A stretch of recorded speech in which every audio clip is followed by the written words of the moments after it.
Hello and welcome.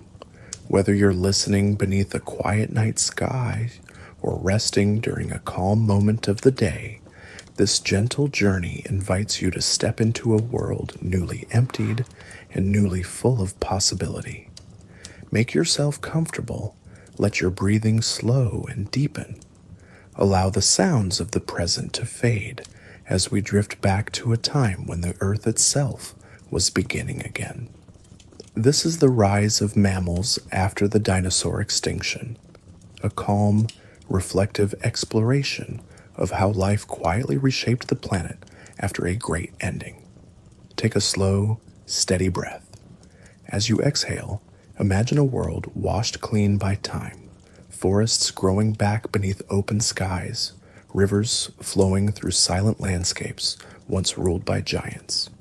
The dinosaurs are gone, and in their absence, a quiet transformation begins. In this peaceful retelling, there is no impact, no fire, only gentle change. We move slowly through millions of years, observing how small, cautious creatures emerged from the shadows. Picture yourself standing in a prehistoric dawn.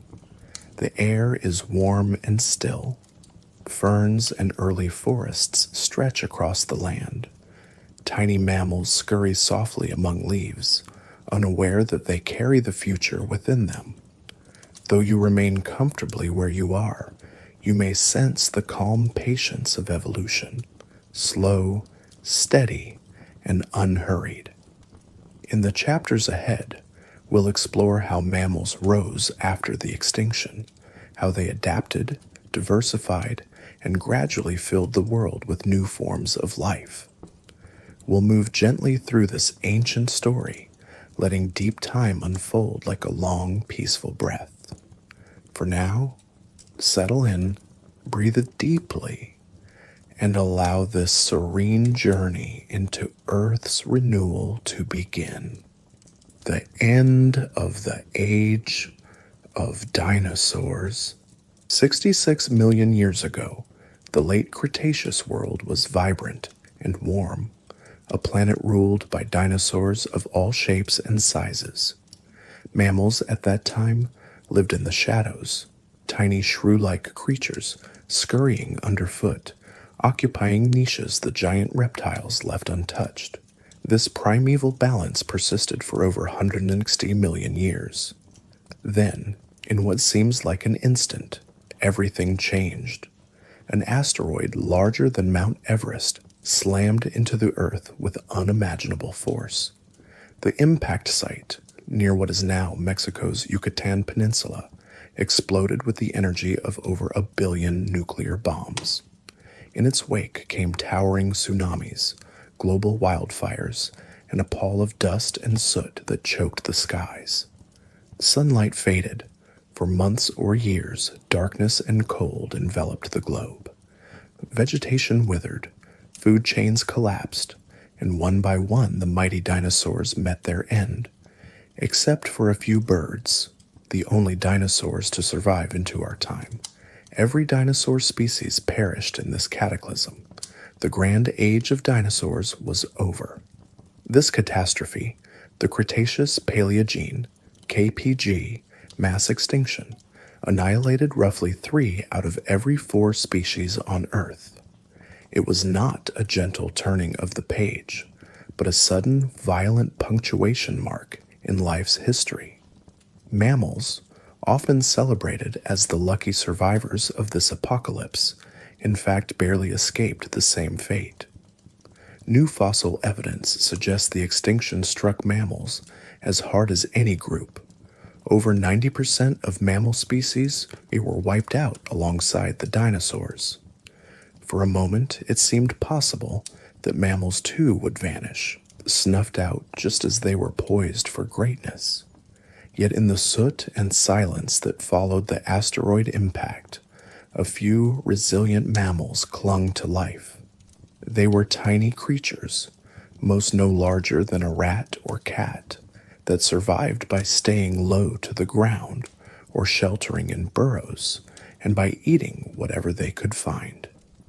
When the dust and darkness finally began to settle, these humble survivors emerged to a changed world. The sprawling forests of the late Cretaceous had been scorched and thinned. The dominant predators and herbivores were gone. The few small mammals that remained now found open niches everywhere, like an eerie quiet after a storm. In this devastated yet hopeful landscape began a new era, the Age of Mammals. It started unassumingly. In the first days of the Paleocene epoch, perhaps only a handful of mammal species scurried through the underbrush of any given region. And paleontologists exploring 66-million-year-old rock layers in Montana, for example, found a dire scene. Immediately after the KPG impact, barely 7 species of mammals are recorded, a sharp drop from the diversity present just before the disaster. The loss was severe, but it was not permanent. Life's story had entered a dark chapter, but not its final page.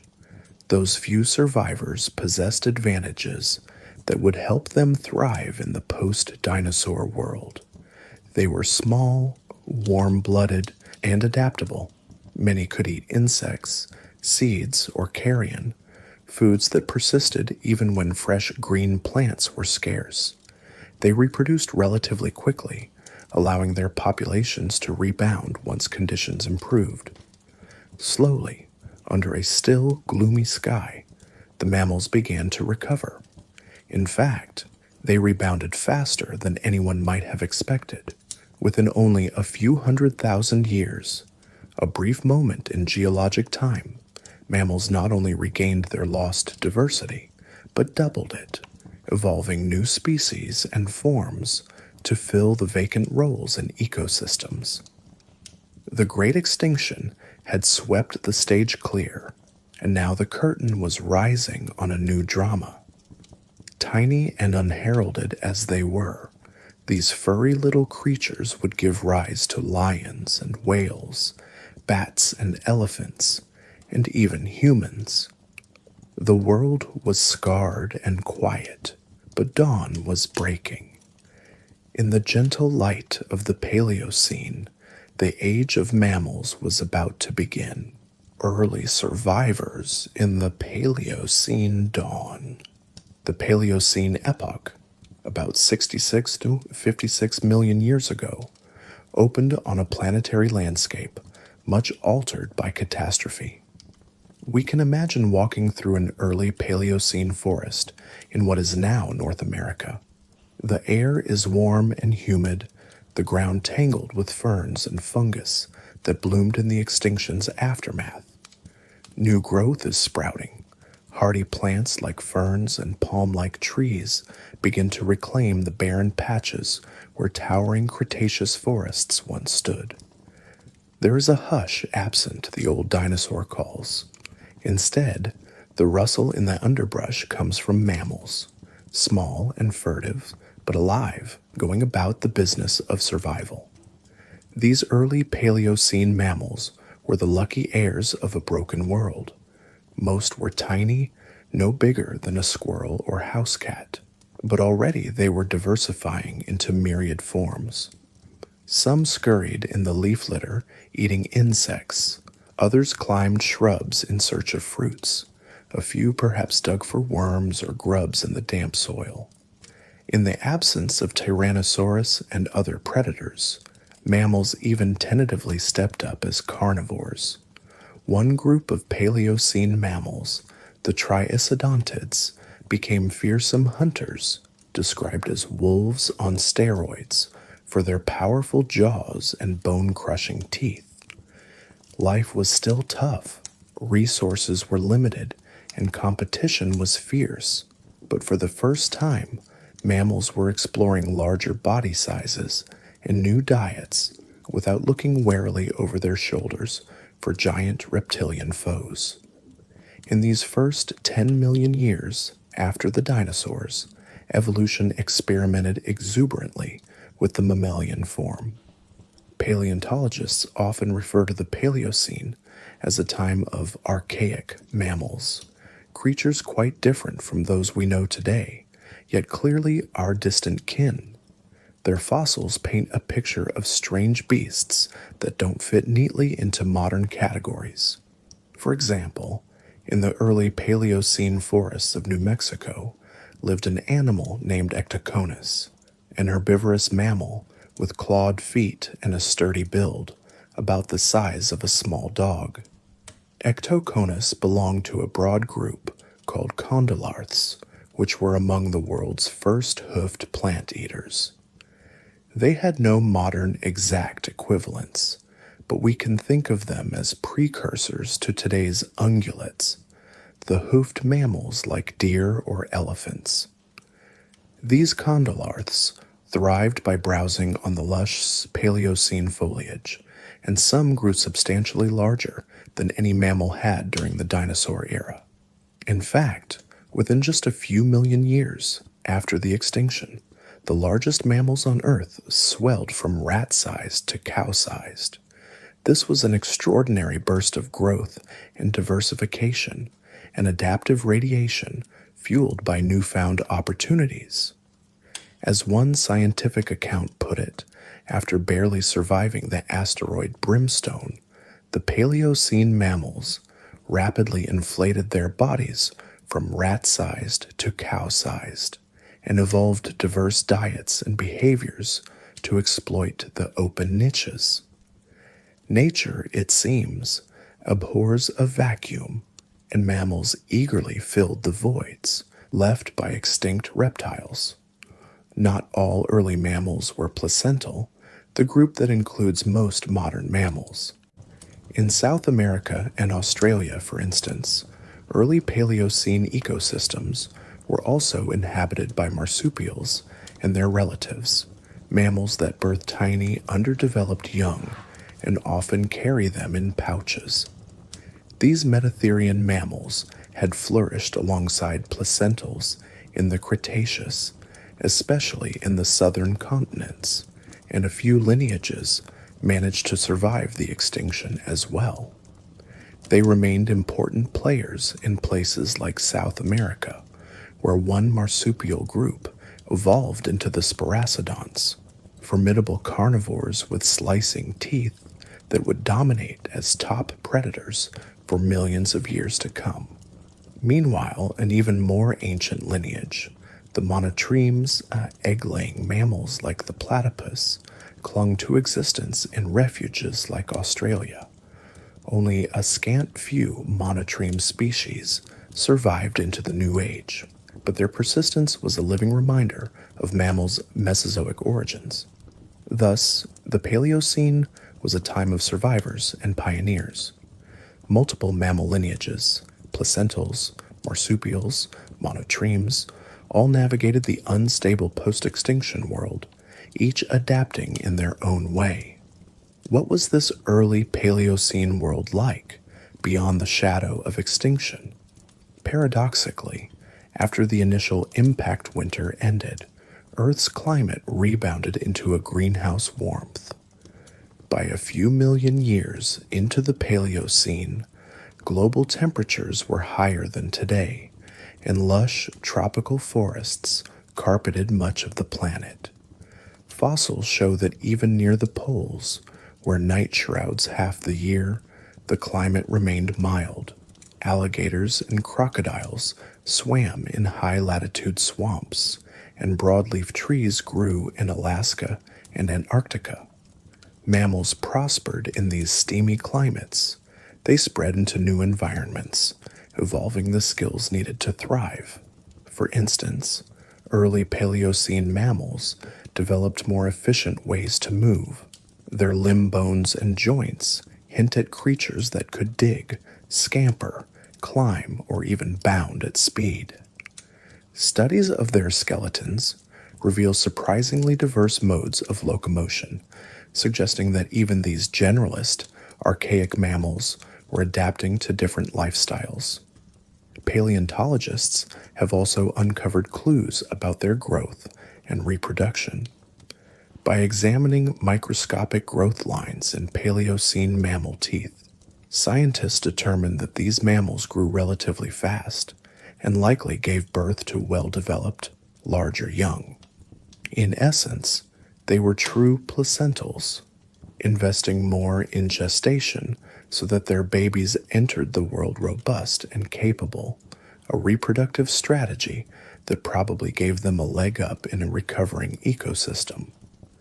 Larger newborns meant quicker maturation to adult size, which in turn enabled some lineages to rapidly balloon in stature soon after the K-Peach extinction. For all their early successes, Paleocene mammals still had a long way to go. Their brains were generally small relative to body size, much smaller proportionally than those of later mammals, and their sensory equipment was basic. The mammals of this epoch were not yet the sharp-eyed, quick-witted foxes or chimps we know today, but rather humble creatures focused on eating and breeding in a world of plenty. Even so, evolution was laying important groundwork. Many traits that would characterize the age of mammals, such as advanced teeth specialized for different foods and the ability to maintain steady body temperature in varied climates, were already present or emerging in these early species. Under the green canopies of Paleocene jungles, the blueprint for future mammals was being refined by trial and error. By around 62 to 60 million years ago, some Paleocene mammals had grown into sizable forms, heralding the first generation of large mammals. For example, Coryphodon was the bulky hippo-like herbivore that lumbered through swampy lowlands in the late Paleocene and early Eocene. Weighing several hundred kilograms, Coryphodon was one of the largest land animals of its time and one of the first true megaherbivores of the Cenozoic. It had short, tusk-like canine teeth and likely wallowed in water like a modern hippo, demonstrating how mammals were already exploring the lifestyle of the big plant eater that dinosaurs like Triceratops once filled. From small beginnings, the Paleocene mammals set the stage for a grand evolutionary symphony. Yet nature had more surprises in store. About 56 million years ago, near the end of the Paleocene, Earth's climate lurched from merely warm to extremely hot. Massive volcanic eruptions, or perhaps methane release from seafloor sediments, flooded the atmosphere with carbon dioxide and other greenhouse gases. In a geological blink, tens of thousands of years, global temperatures spiked by an additional 5 to 8 degrees Celsius. This event, known as the Paleocene-Eocene Thermal Maximum, PETM, was a fevered heat wave unlike anything mammals had yet experienced. The tropics may have become almost lethally hot, and even polar regions turned almost subtropical. How did our furry pioneers handle this sudden sauna? Remarkably, they proved resilient. Fossil records show that very few mammal lineages went extinct due to the PETM warming. Instead, many migrated poleward to find cooler habitats, trotting across newly warm, high-latitude land bridges that connected continents. In the PETM's wake, we find evidence of mammals on the move. Groups like early primates and hoofed animals suddenly appear in northern regions, suggesting they dispersed to track their preferred climates. Mammals also responded by evolving new adaptations. In fossils, just after the PETM, scientists see the first signs of significantly larger brains in some mammal groups, possibly to cope with more complex environments. Around this time, we also find the earliest definite fossils of modern orders, the first true primates with grasping hands and nails, instead of claws, the first even-toed ungulates with springy, pulley-shaped ankle bones for fast running, and the first odd-toed paracedactyls like ancient kin of horses and rhinos, developing broad hooves for galloping. It is as if the stress of the pepm lit an evolutionary spark. Old Paleocene forms began to wane, and more modern-looking mammals rose to prominence. By the dawn of the next epoch, the Eocene, the archaic beasts of the Paleocene were gradually being replaced by the ancestors of animals we would recognize today. As the Paleocene drew to a close, the world was lush and teeming with life once more. What had begun in devastation had blossomed into abundance. The mammals had passed their first great test. They survived the dinosaur-killing asteroid and navigated the tumultuous climates that followed. In doing so, they laid the foundation for a remarkable evolutionary saga. Now, with the Eocene epoch approaching, the stage was set for an even greater flourishing of mammalian diversity. The brave little creatures of the Paleocene had opened the door. Through that door would soon march a cavalcade of new mammals, fast and fierce, massive and minute, ready to inherit the earth. Evolving climates and shifting continents. The age of mammals did not unfold on a static backdrop. As our mammalian protagonists evolved, Earth itself was changing under their feet. Continents crept and collided, seas widened and narrowed, climates warmed and cooled in grand cycles. To understand the rise of mammals is to watch the slow dance of continents and feel the swing of Earth's climate pendulum over millions of years. The story of the Cenozoic era, the era of mammals spanning 66 million years ago to the present, is a tale of a planet gradually cooling and drying from the hothouse of the early Eocene to the ice ages of the Pleistocene. These environmental changes profoundly influenced mammalian evolution, steering which groups thrived, which migrated, and which faced dead ends. In the early Eocene, around 56 to 50 million years ago, Earth reached one of its all-time warm peaks. Geologists sometimes call this period the early Eocene climatic optimum, when tropical conditions extended to unusually high latitudes. Imagine a world with palm trees in Canada and alligators in the Arctic Circle. That was the Eocene greenhouse climate. There were no polar ice caps at all. The poles were temperate and frost-free year-round. The atmosphere carried much more carbon dioxide than today, and oceans were warmer, lapping higher onto continental shores. Such a warm, wet world meant lush forests blanketed most lands. Dense rainforests thrived not just in the tropics, but even in regions like Wyoming and Germany, which today are far from equatorial jungles. In the high Arctic, sediments reveal ancient fern jungles, and astonishingly, fossils of small alligator-like reptiles and giant tortoises, implying that winters remained mild enough for cold-blooded creatures to survive. It was, in a word, a hothouse Earth, a world where mammals, still relatively small, lived in perpetual summer. Slowly, however, a change was brewing in the planet's geography that would undo this everlasting summer. Continental drift, the slow motion of tectonic plates, was reconfiguring land and sea. Since the age of dinosaurs, the supercontinents had been breaking apart, and by the early Cenozoic, many continents were isolated by expanses of ocean. South America, for instance, had drifted like a giant raft away from Africa and North America, becoming a continent-sized island. Africa itself was isolated too, surrounded by sea on all sides, as was India, then a floating subcontinent, and Australia, still connected to Antarctica, but cut off from other land masses. This separation meant that in the early Eocene, Each continent was like a world unto itself, evolving its own distinct web of life. The resulting endemism, unique species found only in one place, was very high. Marsupials dominated Australia's woodlands.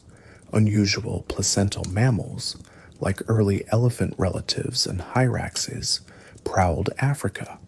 Strange, hoofed creatures and primates flourished in Europe and Asia, which were intermittently linked. And South America became a haven of archaic mammals and giant, flightless birds, cut off from the rest of the world. One of the most fateful continental movements was happening far to the south. The great southern land of Antarctica, which until the early Eocene was connected to Australia and partly to South America, began to drift fully apart. By about 34 million years ago, a critical event occurred. Antarctica separated enough from South America and Australia to allow a continuous circumpolar ocean current to flow around it. This seemingly minor geologic shift had enormous climatic consequences. The circumpolar current effectively isolated Antarctica from warm equatorial waters, causing the Southern Ocean to cool dramatically. Moist, warm air could no longer reach Antarctica easily, and the continent started to freeze. The first glaciers formed on Antarctica's highlands, and year by year they spread, reflecting sunlight and cooling the planet further. The formation of the Antarctic ice sheet marked the end of the long Eocene warmth and the beginning of a cooler world. Climates everywhere felt the change. By the Oligocene epoch, starting its 34 Maya, global temperatures had dropped and weather patterns shifted. Lush forests gave way in many areas to more open woodlands and seasonal climates. A major extinction pulse known as the Grande Coupure, Big Break, in Europe coincided with this cooling. Many of the Eocene's warmth-loving animals could not survive the sudden chill. Groups of mammals that had defined the earlier epoch, like the last of the archaic condylarths and some primitive primates in the north, largely died out, replaced by new immigrants better suited to the cooler, drier conditions. As one geologic chapter closed, another opened, and mammals again had to adapt or perish in the face of a changing Earth. From the Oligocene into the Miocene, 23 to 5 million years ago, the world continued to dry and cool gradually, though not without fluctuations. The interior of continents became less humid as mountain ranges rose and blocked moisture. Indeed, the Miocene saw vigorous mountain building events. The collision of the Indian subcontinent into Asia thrust up the Himalayas around this time, and ranges like the Andes and Rockies attained great heights. High mountains altered wind and rain patterns, casting rain shadows that turned some regions arid and others wetter. They also accelerated weathering of rock, which drew down CO2 from the atmosphere, contributing further to global cooling. In the seas, Antarctica's ice sheets persisted and even grew, cooling ocean waters. By mid-Miocene, Earth was far cooler than in the Eocene, though still warmer than today. This cooling and drying trend led to one of the most significant ecological transformations of the Cenozoic, the spread of grasslands. Grasses, which likely first appeared in the Paleocene or earlier, truly began to proliferate in the Oligocene and Miocene as forests thinned in the drier climate. By the middle Miocene, in parts of North America, Eurasia, and Africa, vast expanses of open savanna and prairie replaced what were once dense jungles.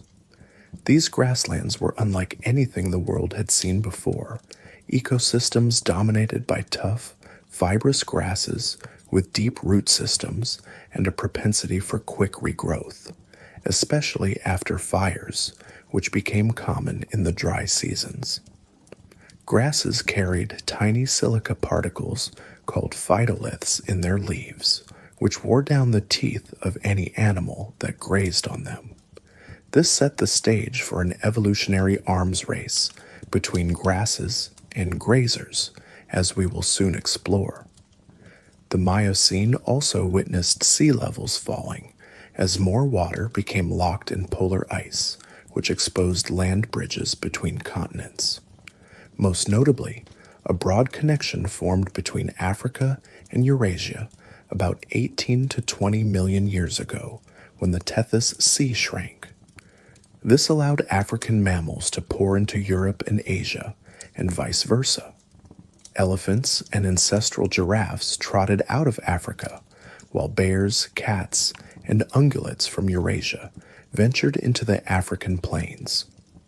To the north, a land route intermittently connected Asia and North America via the Bering Land Bridge, especially during cooler periods when sea levels dropped. Through this northern corridor, camel ancestors, which had evolved in North America, migrated into Asia, and conversely, early horses that evolved in North America spread to Eurasia, ultimately galloping all the way to Africa to become zebras. It was a time of great faunal interchange, knitting the continents together with threads of migrating herds. By the late Miocene, the Americas were the last major lands still isolated from each other. South America's peculiar menagerie of native mammals, including giant ground sloths, armadillo-like glyptodonts, and marsupial saber-toothed predators, had evolved in splendid isolation for tens of millions of years. North America, meanwhile, had its own thriving fauna of horses, camels, mastodons, and big cats.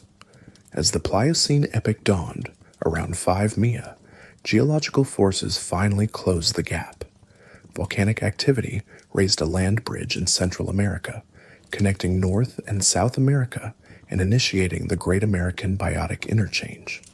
Elephants, cats, bears, horses, and camels began filtering southward into the pampas and forests of South America, while some of the southern natives, like the giant sloths and ancient armadillos, ventured north into what is now Texas and the southeastern United States.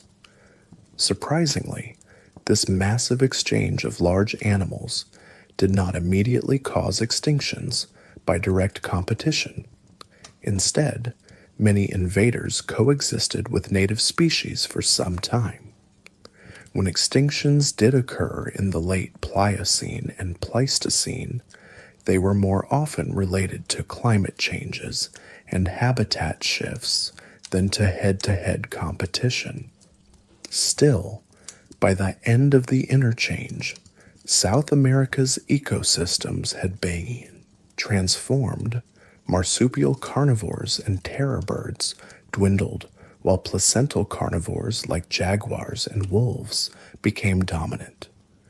The world was coming to resemble the map of mammal distribution we know today, with most continents connected. Only Australia and isolated islands remained apart, and sharing some common families of mammals. Throughout these immense spans of time, the climate's long, slow swing continued. After a relatively warm phase in the mid-Miocene, the Earth's thermostat began to dial down again around 10 million years ago. CO2 levels fell further. The Arctic started to refreeze. By about 2.5 million years ago, the start of the Pleistocene epoch, sizable ice sheets formed in the northern hemisphere for the first time in tens of millions of years. The planet entered an ice age cycle, a series of rhythmic glacials and interglacials, cold periods where ice advanced, interspersed with warmer periods where it retreated.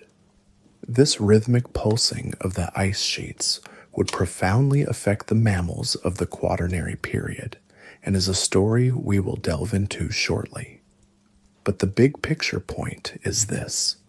From the balmy Paleocene to the frosty Pleistocene, Earth's climate made a grand transition from greenhouse to icehouse. Mammals had to continually adapt to a cooling, drying, and more variable climate over the course of the Cenozoic. Forests that once blanketed the world shrank toward the equator. Grasslands and savannas expanded under open, sunny skies. Dust and loess accumulated in the wind, evidence of expanding dry steppes. The age of mammals unfolded on a stage that was slowly becoming less like a steaming jungle and more like a mosaic of grassland, woodland, desert, and tundra. Hand in hand with climate went the drifting continents, which gradually assumed their modern positions. By about 35 million years ago, North America and Europe, once connected, had fully split apart with the widening North Atlantic, but North America and Asia remained intermittently linked at Beringia.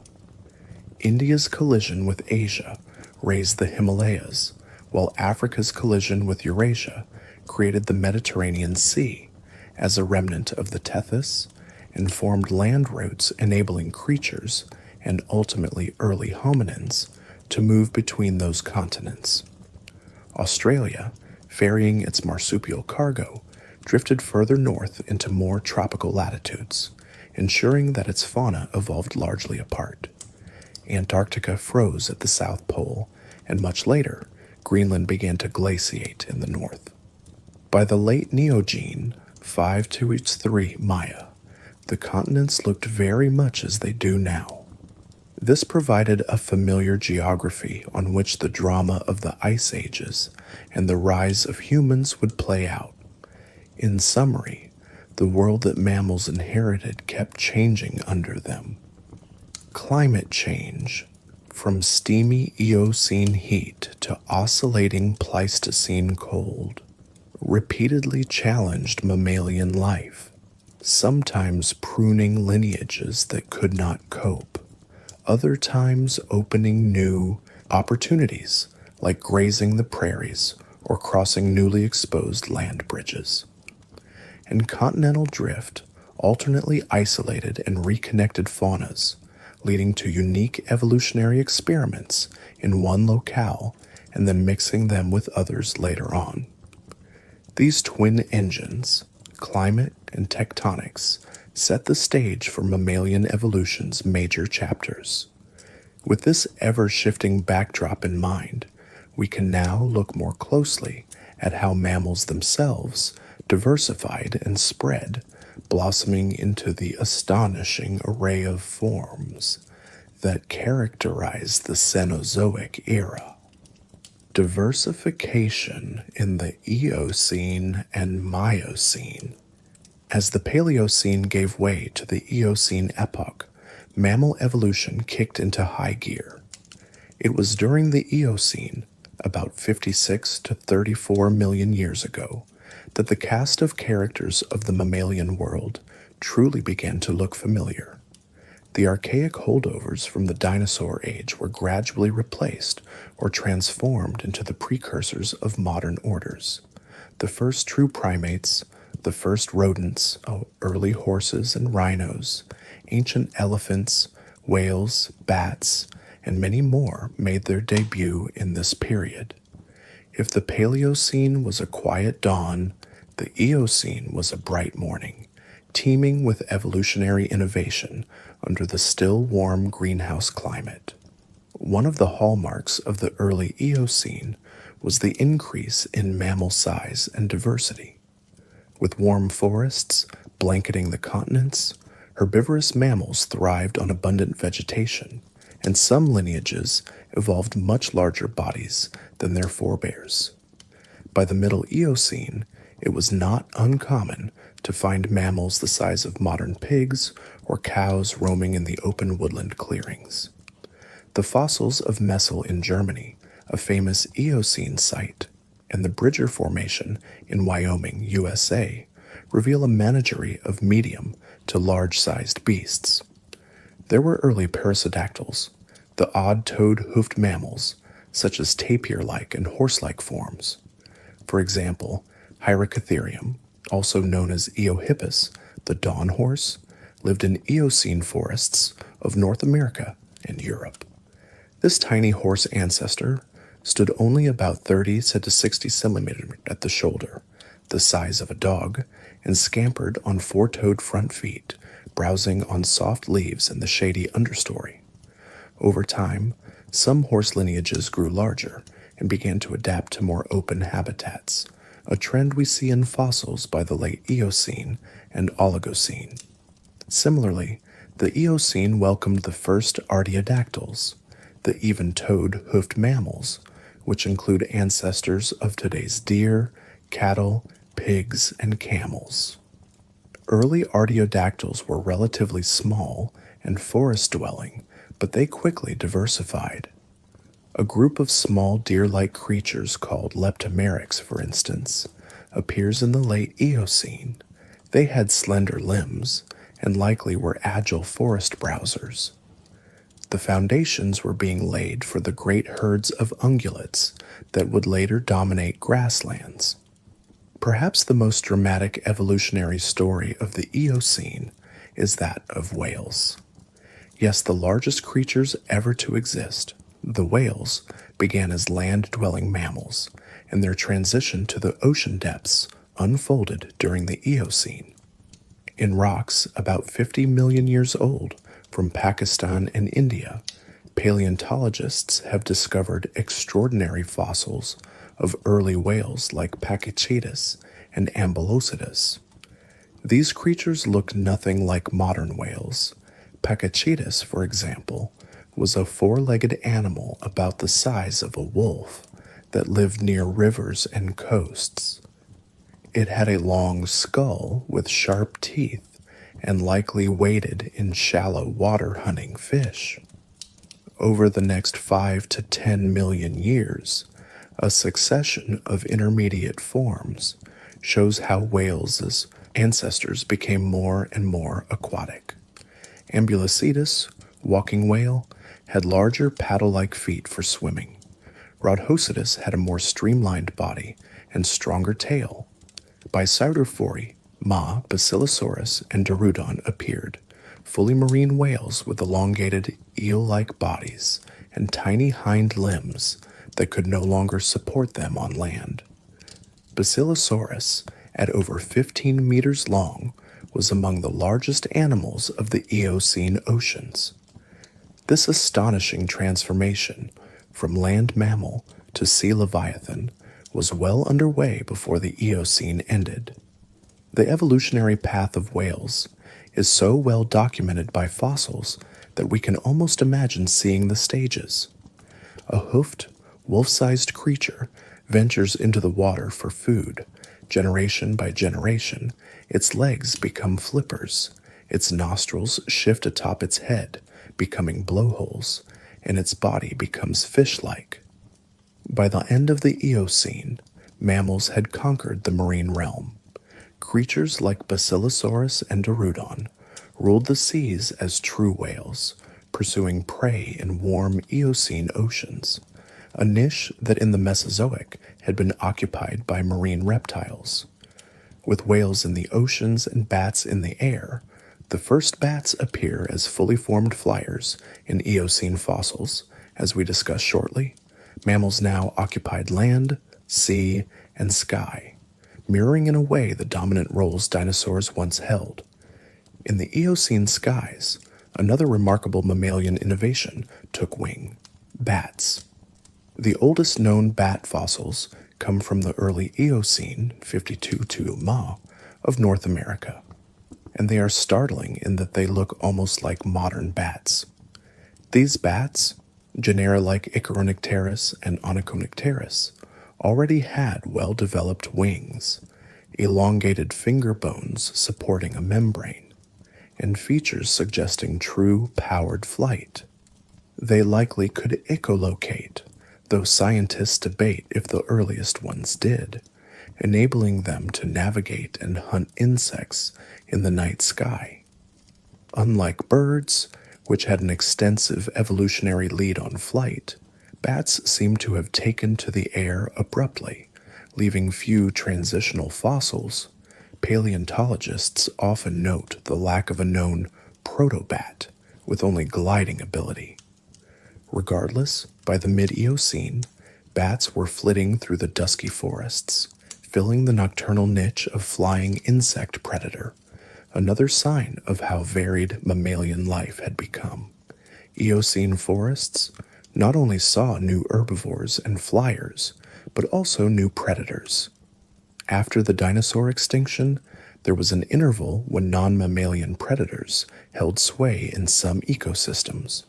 For example, giant flightless terror birds in South America, we will meet them later, and large constrictor snakes, like the 13-meter Titanoboa in Paleocene South America. But by the Eocene, mammals were taking over top predator roles on most continents. The creodonts were an early group of carnivorous mammals, now extinct, that flourished in the Eocene. They included wolf-to-lion-sized hunters, such as Hyenodon, with extremely powerful jaws, and Andrews arcus, often cited as one of the largest land carnivorous mammals ever, known only from a massive skull about 83 centimeters long. Creodonts had slicing teeth akin to later cats and dogs, and they spread across North America, Eurasia, and Africa. Alongside them, the ancestors of the modern order Carnivora were emerging. By the late Eocene, early canids, dog relatives, and feliforms, cat-mongoose relatives, were present, though still small. It wasn't until the Oligocene that the true crown group Carnivora diversified extensively. Yet the groundwork was laid. Mammals had firmly assumed the mantle of apex predators on land in most regions, whether in the form of creodonts, early carnivorans, or in South America and Australia, predatory marsupials. In fact, it is fascinating that in different parts of the world, unrelated mammalian predators evolved similar adaptations, like carnassial teeth, the shearing blade-like molars ideal for slicing flesh, to become effective hunters.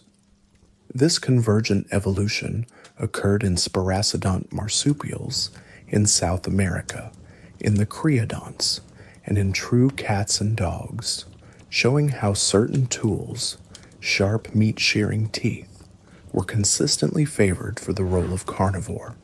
The late Eocene brought challenges. As discussed, climates cooled, seasonality increased, and some classic Eocene animals disappeared in a minor mass extinction at epoc's end. Yet many lineages survived and adapted, setting the stage for the next act, the Oligocene and Miocene. The Oligocene, 34 to 23 MO, was a time of transition. Cooler, more open habitats were spreading. Mammals responded in intriguing ways. In the herbivore department, while some browsers persisted in remaining forests, others adapted to graze and run in expanding grasslands.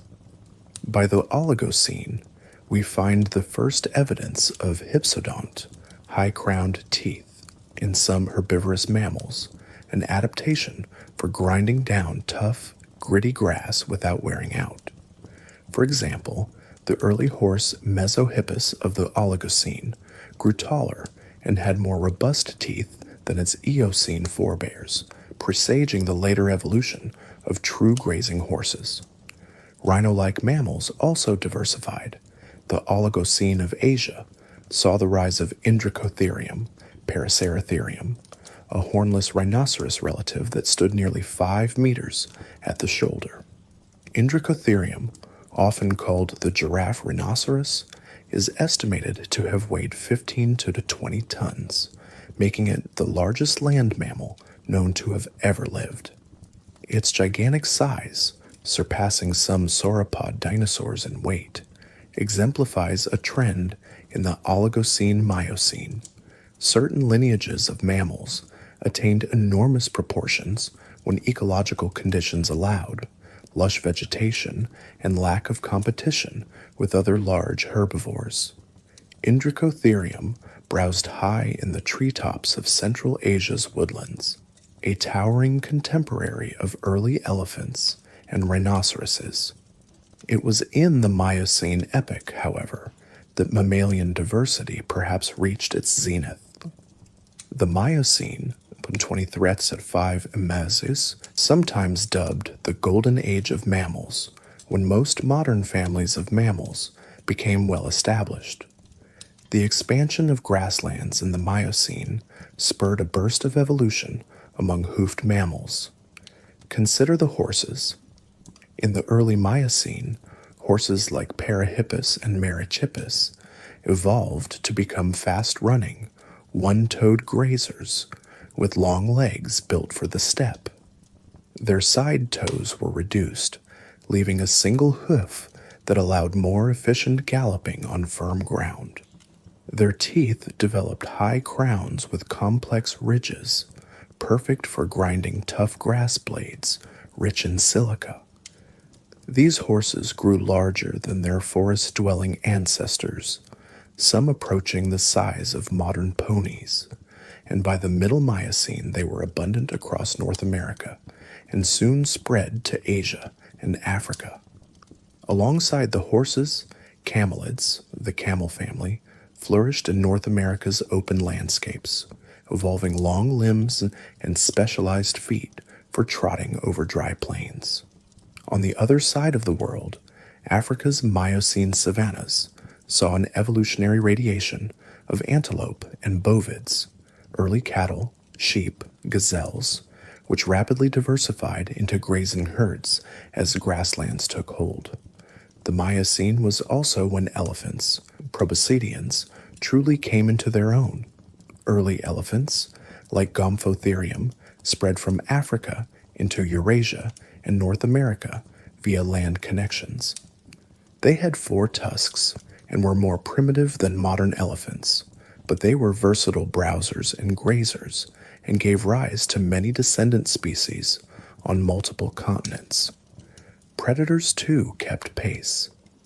The Miocene saw the rise of the first saber-toothed cats, like Smilodon's older relatives, and the formidable bear dogs, amphicyonids, large carnivores that could weigh hundreds of kilograms.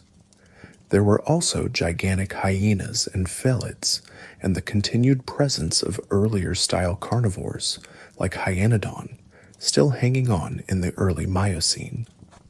The top predator guild in places like North America might include huge bear dogs, saber-toothed nimravids, and true cats, all coexisting and partitioning prey. Over time, the more modern carnivora like felids, cats, and canids, dogs, outcompeted or replaced most of the archaic forms. By the late Miocene, one could find in Eurasia creatures such as Machairodus, a saber-toothed cat nearly the size of a tiger, and early wolves, as well as hyenas that hunted or scavenged on the savannas. The Miocene tropics harbored their own rich mammal communities. In the warm equatorial zones, rainforests in Africa and Asia teemed with monkeys and the first apes. The primate story in the Miocene is quite important for us. It was during this epoch that the lineage leading to humans branched off. Early apes like Proconsul swung through African forests dissemination 20 million years ago. By 112 to 7 Ma, several species of large apes roamed Eurasia, including Gigantopithecus, a gigantic ape in Asia. One particular African ape lineage around 7 Ma gave rise to Sahelanthropus, or a similar creature, considered one of the earliest hominins and a precursor to the human line. But the details of human evolution we will explore later. Suffice to say, the Miocene created the ecological and geographic context, Africa's expanding savannas, periodic climate shifts that set the stage for hominins to emerge. By the end of the Miocene, Earth's mammals were cosmopolitan in a way they hadn't been earlier. With continents largely connected, except Australia, many families had global distributions. For example, elephants and their kin had spread to every continent except Australia. True cats prowled from Africa to North America. Rodents, which first appeared back in the Paleocene or early Eocene, had proliferated into hundreds of species across all continents, becoming the most species-rich mammal order of all. The world's largest land mammal, Indracotherium, had come and gone. It faded out by the Oligocene-Miocene boundary, possibly due to changing plant communities or competition with other herbivores. But other giants persisted. Miocene deposits contain fossils of Dinotherium, a strange elephant with downward curving tusks, and Paraceratherium, the same as Indracotherium, plus numerous large rhinos, giraffes, and hippo-like creatures. Meanwhile, in South America, marsupials and xenothrons, sloths, armadillos, anteaters, still held unique roles. Thylacosmilus was a marsupial saber-tooth that lived until the Pliocene, demonstrating that marsupial predators could parallel the form of placental saber-tooth cats in their own independent way. Looking at a map of the late Miocene world, we would recognize many elements: herds of grazing ungulates roaming plains, big cats lurking in the grass, ape-like primates in the trees of tropical forests, rodents scurrying underfoot, whales breaching the oceans, and bats flitting at dusk. But there were also fantastical beasts no longer with us: enormous ground sloths, taller than elephants, pig-like entelodonts with bone-crushing jaws, and horned gopher-like rodents in North America. The Miocene was a blend of the familiar and the fantastical. It was a climax of mammalian diversity before the cooling climate of the Pliocene and Pleistocene would prune back some of this exuberance. In summary, during the Eocene and Miocene, mammals evolved into every niche imaginable, on land and in the sea. Early in the Eocene, mammals moved into open ecological space, becoming large herbivores and carnivores for the first time, replacing the dinosaurian megaherbivores and theropods, taking to the air as bats, and conquering the seas as whales. By the Miocene, mammal lineages had radiated into an astonishing variety: swift, long-legged runners built for speed on grasslands, immense proboscideans that could knock down trees, intelligent primates testing the boundaries of cognition, and specialized predators with saber-like canines or powerful bone-crushing bites. The world was, in effect, fully in the age of mammals, with mammals the dominant large animals in nearly every environment, from equatorial jungles to temperate woodlands to vast savannas and even the ocean depths. The age of mammals, however, was not static or uniformly peaceful. Mammals themselves would continue to face new challenges and changes, from the rise of novel ecosystems like tundra and steppe to the arrival of a clever bipedal ape that would one day challenge even the hardiest of megabeasts. But before we reach that part of the story, let's pause to explore in more thematic detail how mammals filled the many ecological niches left vacant by the dinosaurs, and how they interacted with the plants and other animals in their world, filling new niches: herbivores, carnivores, flyers, and swimmers. When non-avian dinosaurs vanished, they left open a multitude of ecological niches, essentially roles in nature's grand play. Mammals, which had been mostly minor characters during the dinosaur era, were now poised to take on starring roles. Over the course of the Cenozoic, mammals diversified into an incredible range of forms to occupy niches as large herbivores, apex predators, flyers of the night sky, and even ocean-going giants. This expansion can be thought of in terms of major lifestyles or guilds that mammals adopted, often mirroring or replacing what dinosaurs or other reptiles had done before, and in other cases blazing entirely new trails. Herbivores, the great plant eaters. One of the most important niches in any ecosystem is that of the herbivore, animals that feed on plants and in turn serve as prey for carnivores. During the Mesozoic, this niche was dominated by the likes of hadrosaurs, ceratopsians, and sauropods. After the extinction, mammals took over the job of cropping vegetation and converting it into animal biomass. Early on, in the Paleocene and Eocene, mammalian herbivores tended to be creatures of modest size, browsing on soft leaves, fruits, and shoots in the forests. Think of something like a tapir or a small deer that was roughly the niche of many early ungulates. Groups such as the pantodonts, Aegeus, Coryphodon mentioned earlier, and Uintatheres were among the first large browsing mammals. Uintatheres, for example, were bulky, rhinoceros-sized herbivores of the Eocene with 3 pairs of bony knobs on their skulls, possibly supporting skin-covered ossicones or horns, and long saber-like canine teeth, perhaps used by males for display or combat. These odd beasts filled the role of big browser in the swamp forest, similar in a way to the earlier duck-billed hadrosaurs or ceratopsians, though unrelated. As forests gave way to more open environments, new kinds of herbivores evolved.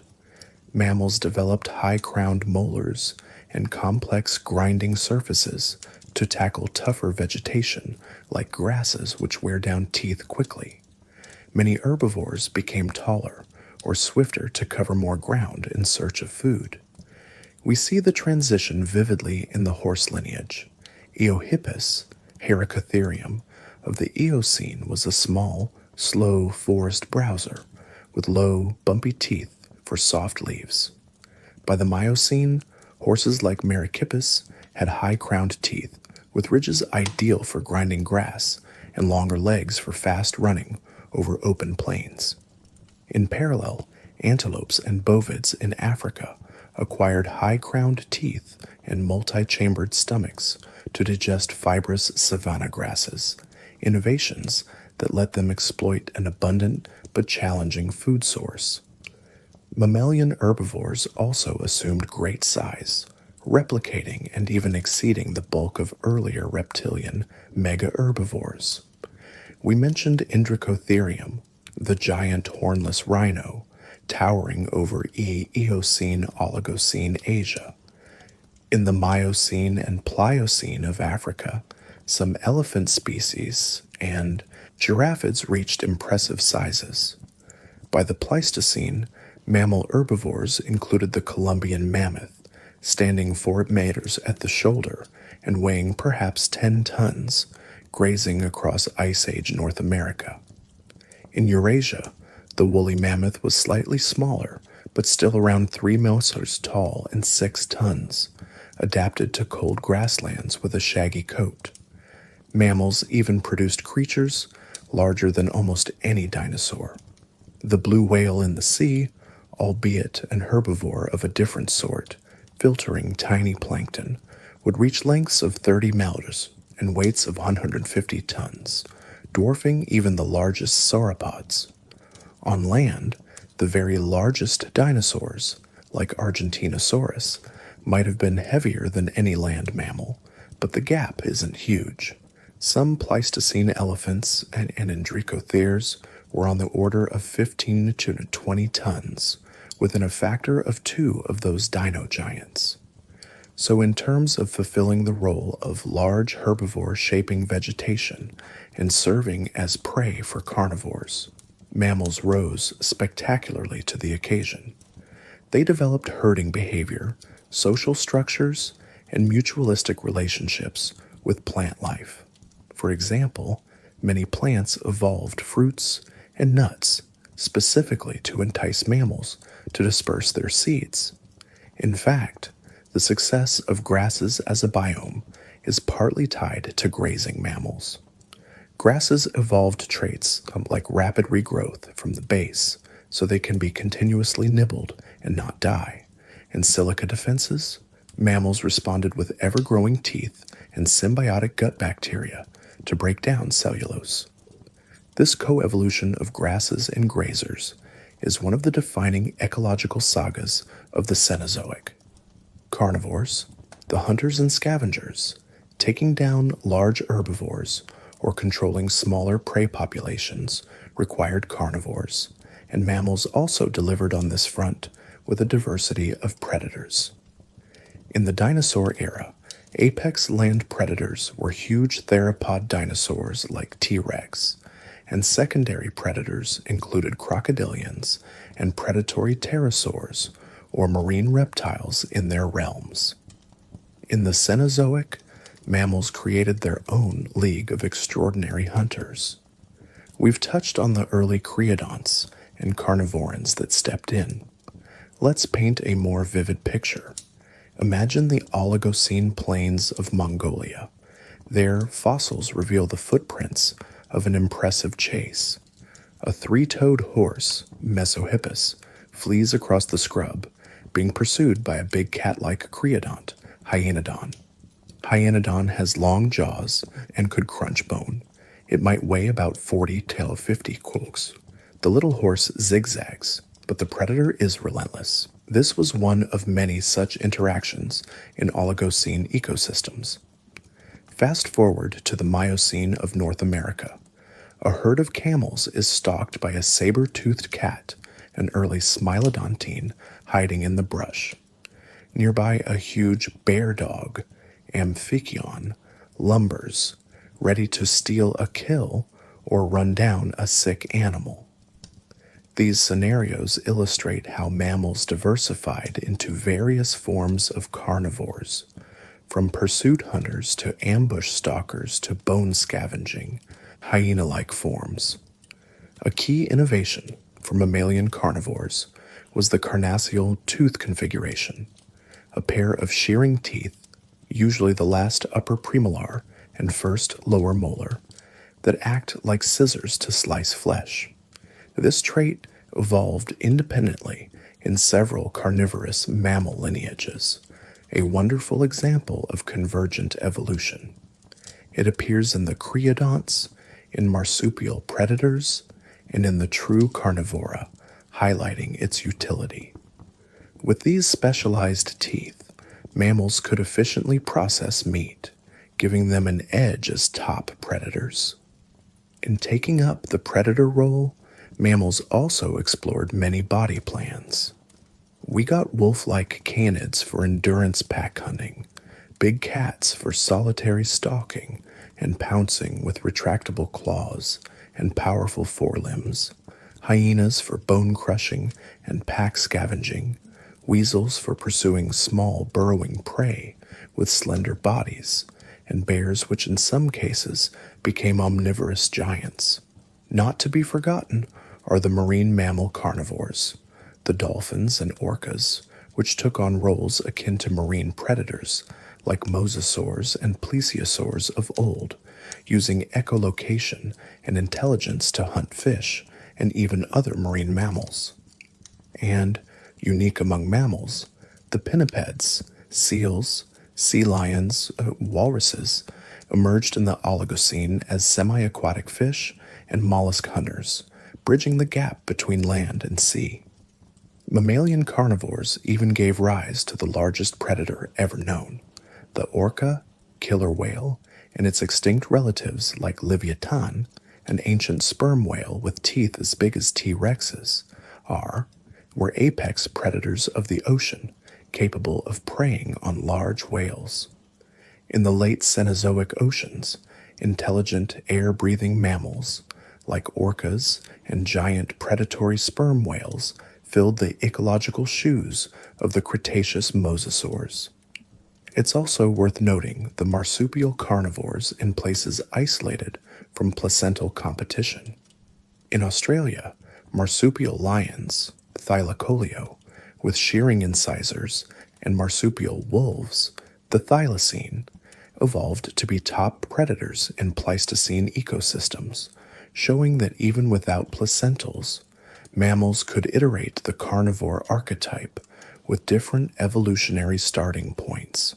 In South America, the aforementioned sparacidonts, like Thylacosmolus, with impressively long saber canines and huge jaw muscles, show a marsupial version of the saber-toothed cat, a parallel that underscores how environment shapes evolutionary solutions from whatever materials are at hand. Flyers, masters of the air. While birds continued to be the predominant flyers in the Cenozoic, mammals carved out a significant aerial niche in the form of bats. Bats are the only mammals capable of true powered flight, and after their first appearance in the Eocene, they proliferated around the globe. Today, bats account for about 20% of all mammal species, a testament to their success. These nocturnal insectivores, and sometimes fruit, nectar, or even blood feeders, opened up the night sky to mammals, which in the dinosaur era had been filled only with pterosaurs and insects.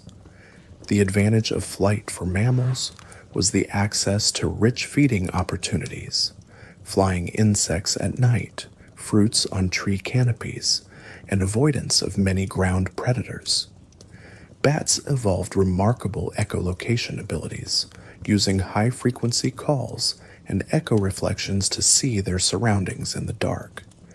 This allowed them to navigate and hunt in complete darkness, a sensory feat dinosaurs never achieved, to our knowledge. Bats also show how mammals found innovative roles. Some bat species became important pollinators and seed dispersers for nocturnally blooming plants, taking up an ecological service similar to what birds and insects do in daylight. In tropical ecosystems, fruit bats, megabats, are key to spreading the seeds of fruiting trees over wide areas, thereby influencing forest composition. Another small subset of mammals achieved a form of flight, not powered but gliding. Various rodents, flying squirrels, and others like colugos, sometimes called flying lemurs, though not lemurs at all, evolved skin membranes to glide between trees, an adaptation that likely first appeared in the Eocene or earlier. These gliders occupy a niche of moving efficiently through forest canopies to feed on leaves or fruits. They parallel the smaller gliding pterosaurs, or the gliding lizards of the reptile world, showcasing once more how mammals filled even the marginal aerial niches. Swimmers conquering the waters. Life in water was another frontier mammals explored and conquered. We discussed the grand story of whale evolution, starting from shore-dwelling hoofed carnivores to becoming fully aquatic cetaceans. By the Oligocene, to 30 mi, early forms of toothed whales, Odontocetes, and baleen whales, mysticates, were already diversifying. Whales took over the role of large marine predators and plankton grazers following the extinction of marine reptiles. For example, baleen whales with their filter-feeding system became analogs to giant filter-feeding fish, or even to some extent the large, gentle herbivorous dinosaurs, except these whales filter tiny shrimp-like krill from seawater.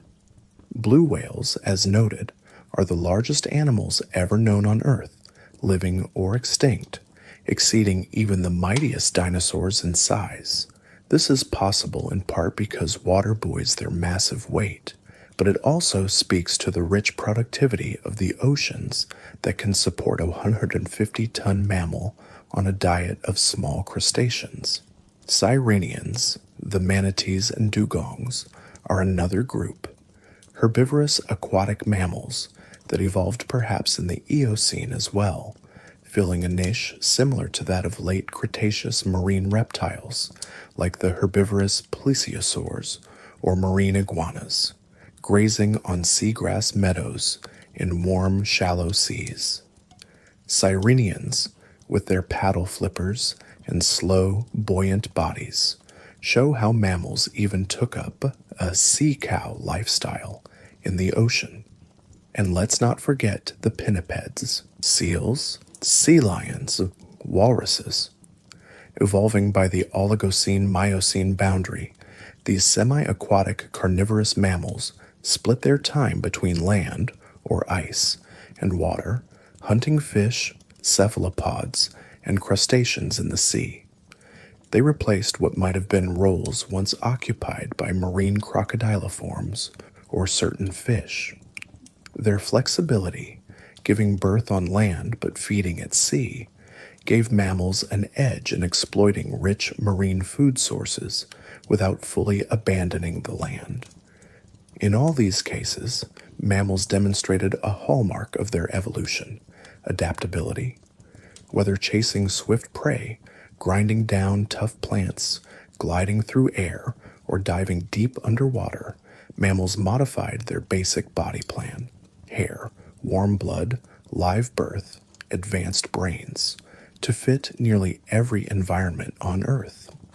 In doing so, they not only replaced dinosaurs and other contemporaries, but often exceeded them in ecological impact. For example, the massive herds of grazing mammals, wildebeest, bison, etc., that thunder across plains can number in the millions, dramatically shaping vegetation and soils. Similarly, predators like wolves can structure entire ecosystems through top-down regulation of prey, a concept ecologists call a trophic cascade. We should also highlight one unique niche, the high flyer in terms of altitude, mountain-dwelling mammals such as goats, sheep, and yak in later epochs that colonized high elevations and cold climates where previously in the Mesozoic few large animals tread.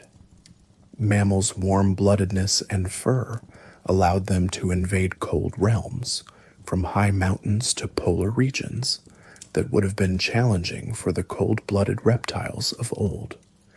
In the later Cenozoic, mammals even roamed the Arctic and Antarctic circles, in times when land was available there or now, in the case of polar bears and musk oxen.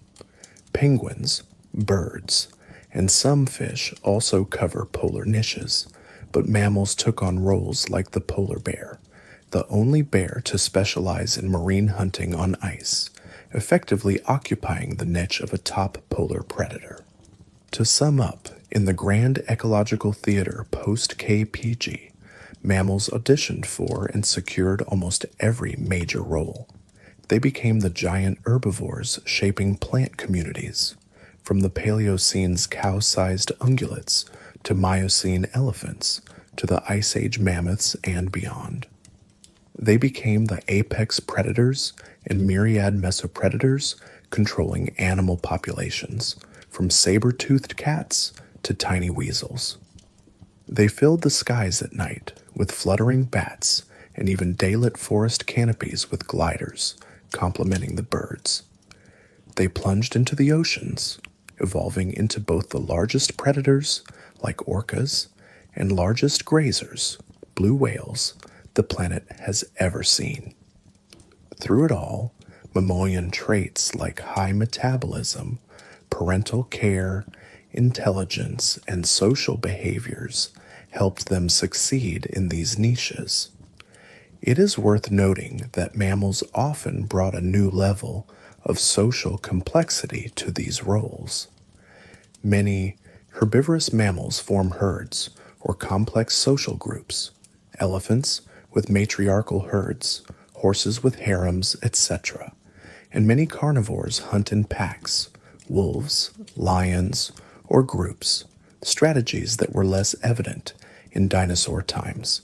Though some dinos may have been social, it's still debated.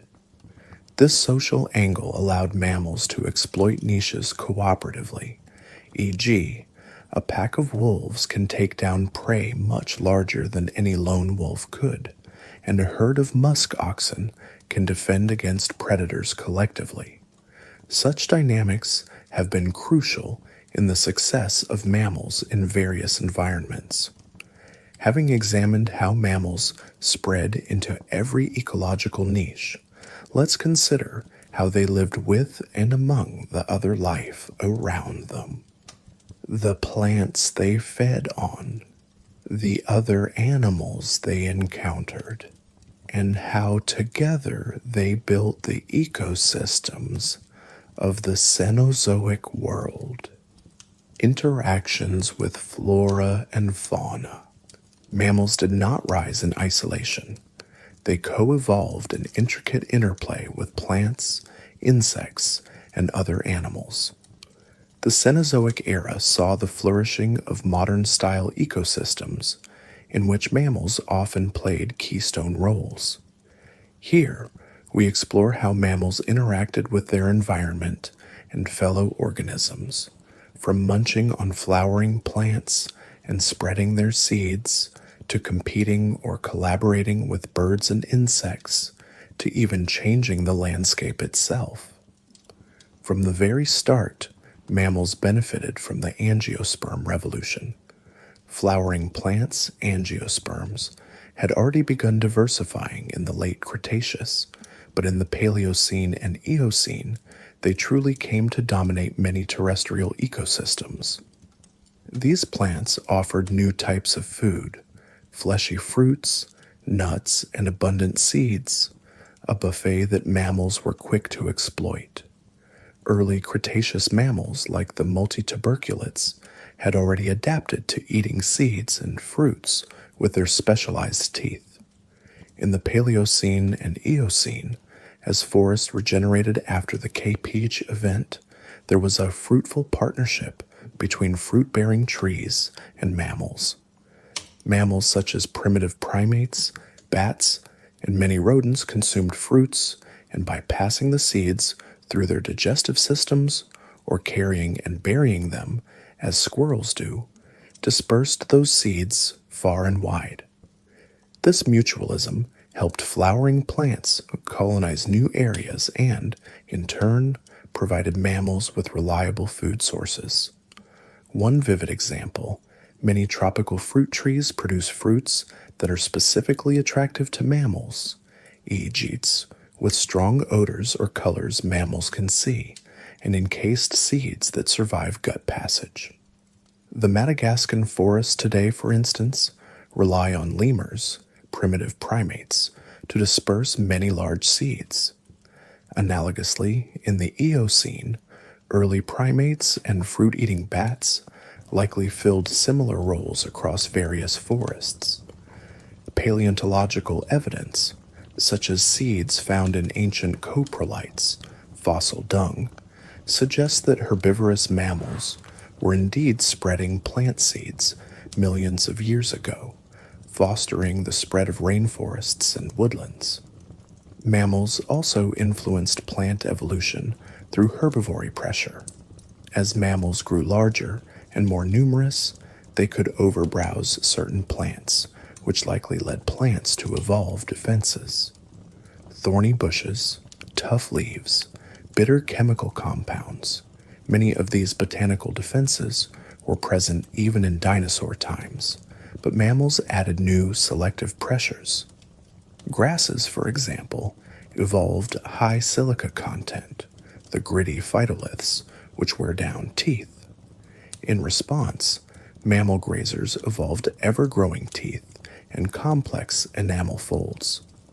This kind of back-and-forth, evolutionary arms race between plants and mammalian herbivores continued throughout the Cenozoic. By the Miocene, entire ecosystems like the savannas had co-evolved with mammals. Grasses tolerate and even require grazing and periodic fires to thrive, and in return, they support vast herds of mammals.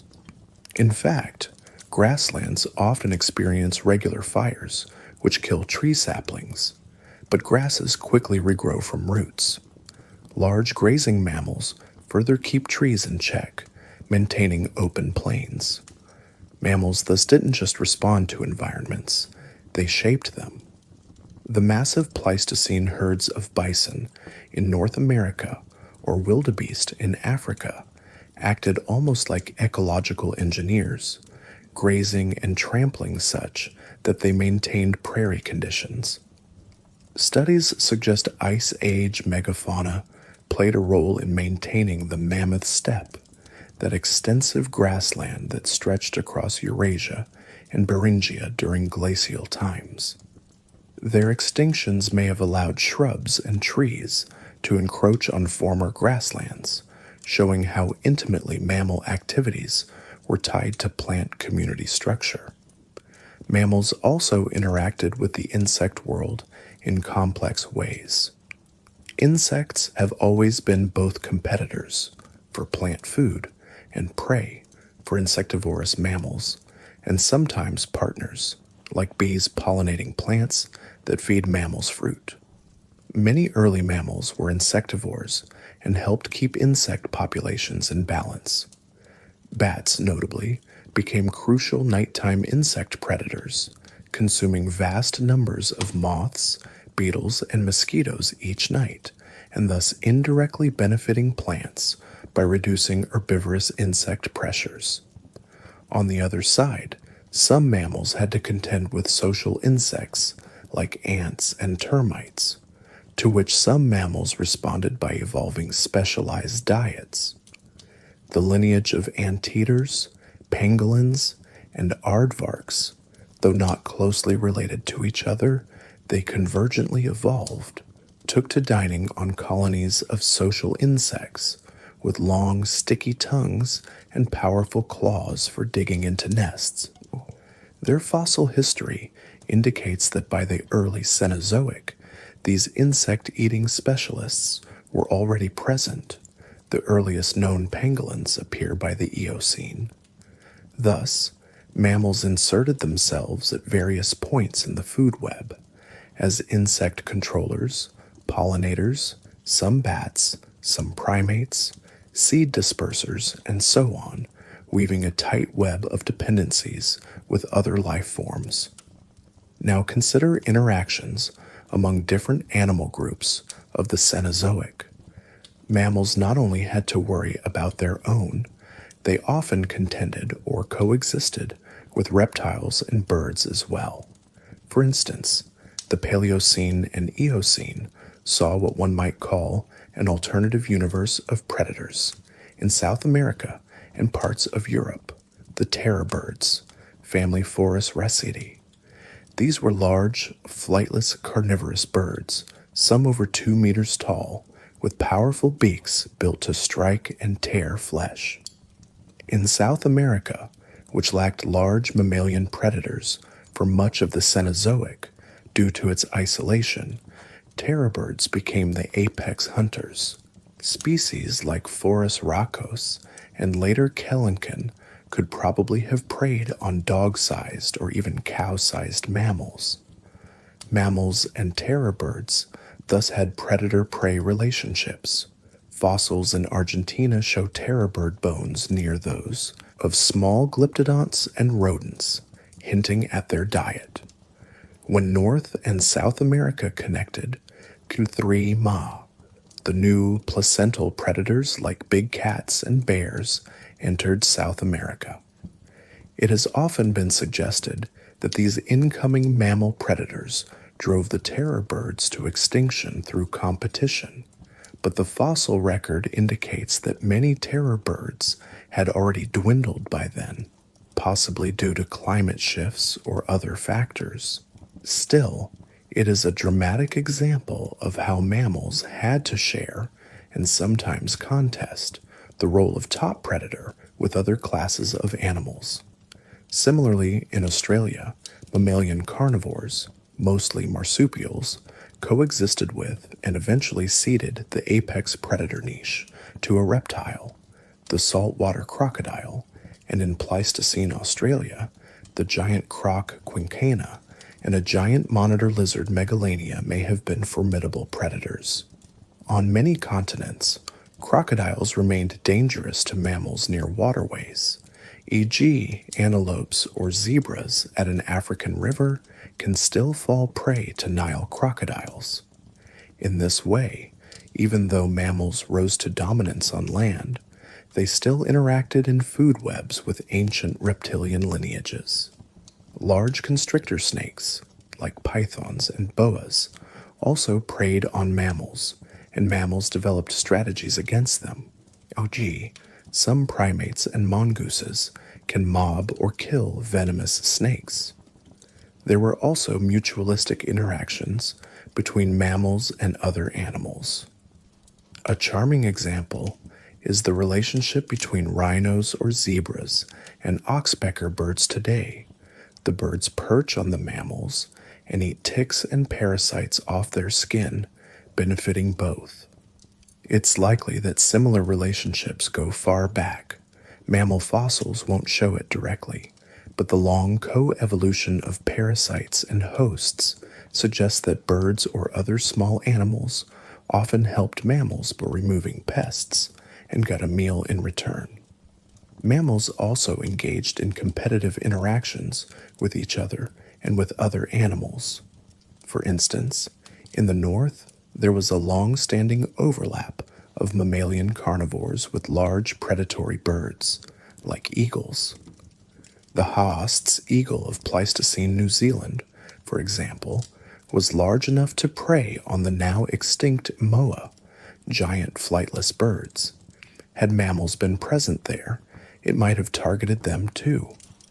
In our focus epochs, think of early Cenozoic forests, both mammalian predators, like small viverravids or creodonts, and predatory birds, like owls, hunted small creatures.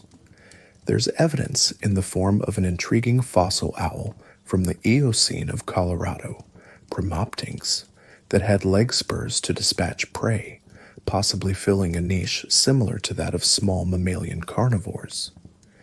In turn, large owls today sometimes prey on rodents, showing that this dynamic persisted.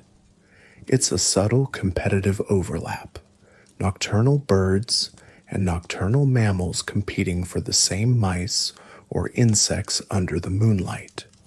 Each carved out its times or methods. Mammals often lean on smell and hearing, birds on silent, flight and sharp vision, thus partitioning resources. Speaking of nocturnal life, it's thought that many early mammals were nocturnal, perhaps a lifestyle inherited from living under dinosaurs' shadow.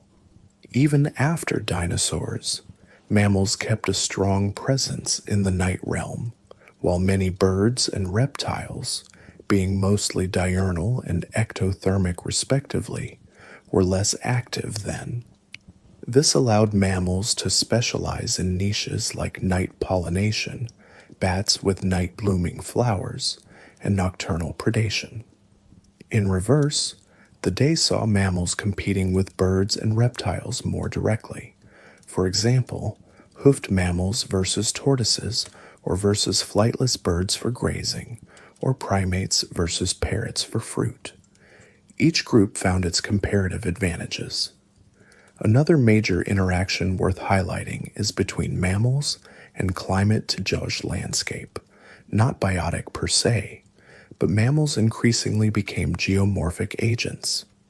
Starting in the Miocene, and especially by the Pleistocene, large mammals could shape the land.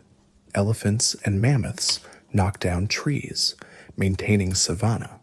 Large herds compacted soil and fertilized it with dung, affecting nutrient cycles. Beavers, One of the few mammal examples from even earlier, Oligocene onward, built dams that changed waterways. The natural world we see is partly a product of what large mammals did over millennia. And then there are the parasites and diseases, an often overlooked interaction. Mammals, being warm-blooded and often gregarious, became hosts to many parasites, ticks, fleas, worms, and pathogens. Over time, this would influence behavior like grooming and social spacing, and even evolution of immune systems. Some have suggested that disease might have played a role in certain extinctions or the outcomes of faunal interchanges, though this is hard to prove historically. For instance, North American ungulates might have carried diseases to which South American native animals had no immunity during the Great American Interchange, and vice versa, affecting survival. Through it all, the interplay between mammals and flora and fauna fostered rich, dynamic ecosystems. By the late Cenozoic, the world had savannas where grazing mammals and grass coexisted in a dance of fire and feeding, dense forests where primates and fruit trees engaged in mutualism, tundras where mammals like musk oxen cropped hardy shrubs under snow, and oceans where whales controlled krill populations and fertilized surface waters with their iron-rich flocculent feces. This is a real phenomenon. Whale poop helps stimulate plankton growth, demonstrating a nutrient cycling role. In a contemplative sense, mammals did not just rise by replacing what came before. They integrated into Earth's biosphere in novel ways, often increasing the complexity of interactions. In dinosaur times, for example, pollination was primarily by insects and some primitive birds.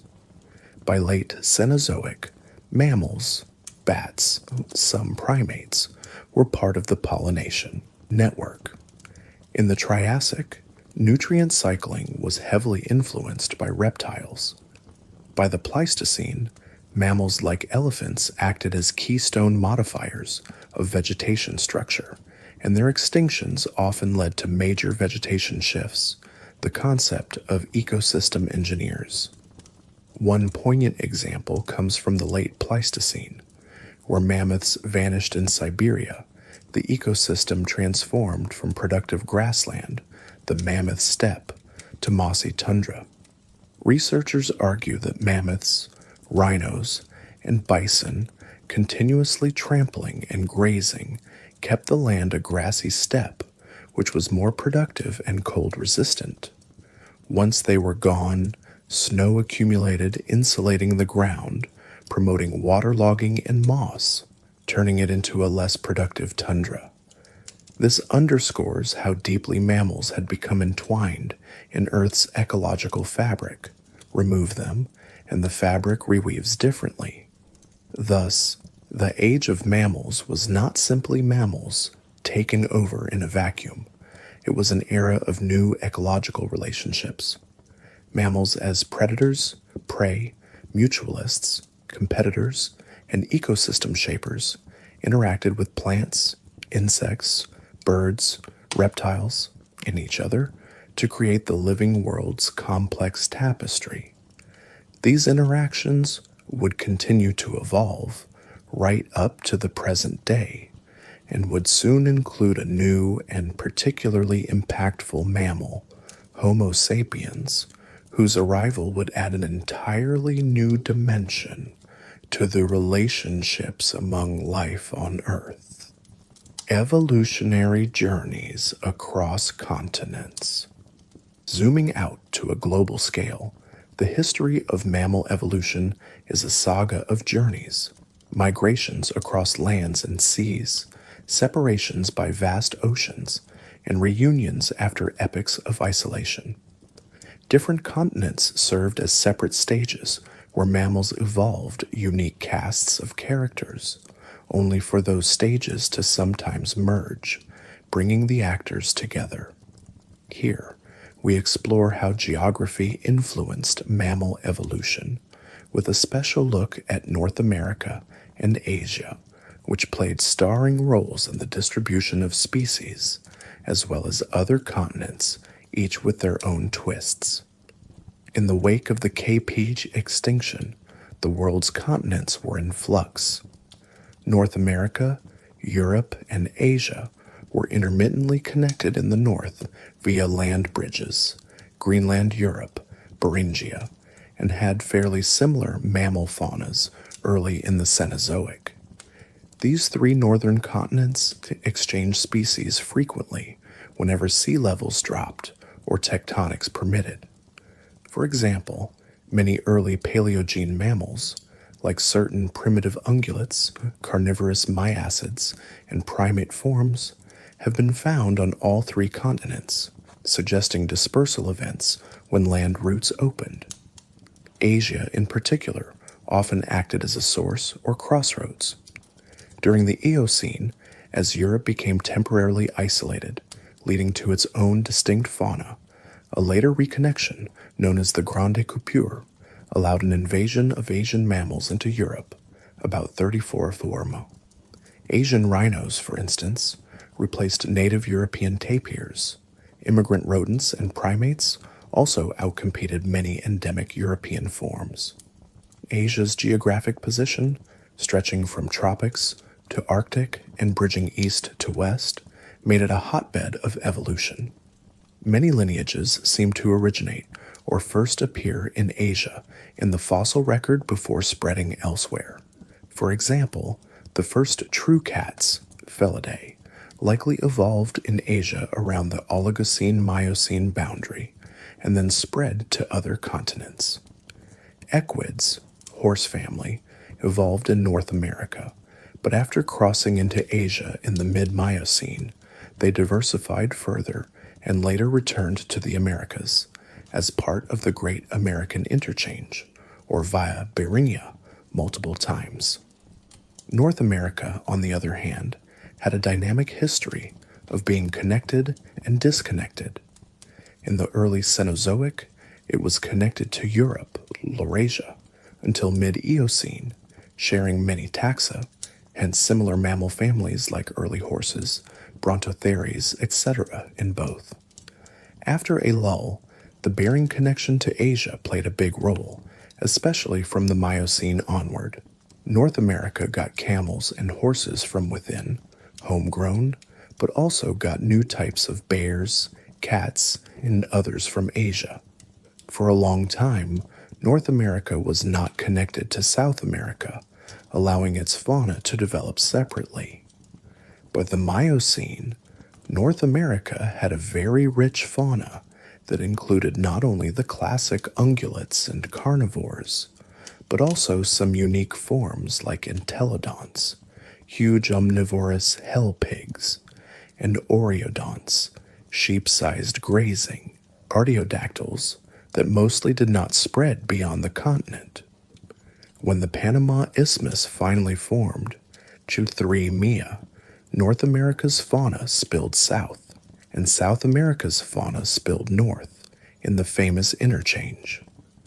In that interchange, Asia's and North America's connection had indirectly primed North America's fauna with certain competitive advantages, e.g., North American predators like phalids and canids had long been interacting and refining through competition with Eurasian counterparts, whereas South America's predators, marsupial saber-tooths and terror birds, had been isolated on an island continent. When they met, the placental northern predators largely prevailed. Likewise, northern ungulates and elephants had evolved amid a larger pool of competitors and were often more advanced, e.g., in running ability or social herding, than their South American counterparts like Leptopterns, an order of native hoofed herbivores, and notungulates. So North America, with an Asiatic infusion, ended up contributing more winners in the exchange, such that today South America's large mammals are mostly descendants of North American immigrants: deer, camelids, tapirs, big cats, canids, etc. But some South American mammals did colonize the North successfully. For instance, armadillos and opossums. The Virginia opossum today ranges in North America as far north as Canada, a small reminder of the marsupial migration that happened long ago. Let's look at South America more closely. After the KPG extinction, South America was a giant island continent cut off by ocean from others for over 60 million years. In that time, its mammals evolved in a truly unique direction. Marsupials and their Metatherian kin were initially common, giving rise to saber-toothed Thylacosaurus and other predatory forms as mentioned. Placentals that were present included the ancestors of sloths, anteaters, and armadillos, the xenarthrans, which are a very ancient South American group. Additionally, South America had a whole set of endemic placental orders. Note ungulates, bizarre hoofed mammals like Toxodon, which looked a bit like a hippo-rhino mix, and Lidopterns, somewhat like primitive horses or camels in form. These filled herbivore niches in the absence of horses, bovids, or elephants. South America also had the largest known flying bird, Argentavis, in the late Miocene, showing even avian megafauna took advantage of isolated evolution. When South America finally met North America, many of these endemic mammals dwindled or went extinct, possibly due to competition or climatic changes. But the legacy lives on in the few that survived. Xenarthrans, anteater, sloth, armadillo are still with us, and the opossum is a hardy survivor from the Metatherian side. The South American story emphasizes how isolation can lead to a very distinct evolutionary path. It was almost like a separate experiment in the age of mammals. Similarly, Australia provides another, say, isolated experiment. Australia parted ways with Antarctica, and thus the rest of Gondwana, by the early Eocene, if not earlier. It carried with it a cargo of monotremes and marsupials, and virtually no placental mammals except bats, which could fly over, and much later, rodent colonists and humans with dogs. In this splendid isolation, marsupials became the dominant mammals, radiating into forms that paralleled placentals elsewhere. Kangaroos took up the grazing herbivore role, akin to antelopes or deer on other continents. Wombats filled a burrowing herbivore niche.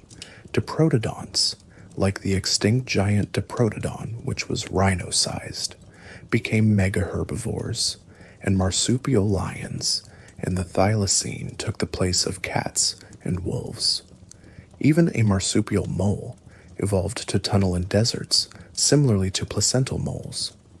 This convergence is so striking that one can line up marsupial versus placental counterparts, often cited in textbooks, e.g., flying squirrel versus sugar glider, anteater versus numbat, wolf versus thylacine, and so on, showing independent evolution of similar forms on separate continents. Monotremes, platypus, and echidna survived only in Australasia, being relics of a very ancient lineage, perhaps because there was less competition from advanced placentals. The arrival of humans and dingoes in the late Pleistocene had a big impact on Australian fauna. More on that soon, but until then, Australia's isolation preserved a very different mammalian world, one where a kangaroo fills the role a deer might in Eurasia, or a big lizard, like the Komodo dragon's extinct Australian cousin, Megalania, might top the food chain alongside the marsupial lion. Africa had a somewhat intermediate story. After dinosaurs, Africa was an island continent for a long time, drifting northward but still separated by water from Eurasia, through the early Cenozoic.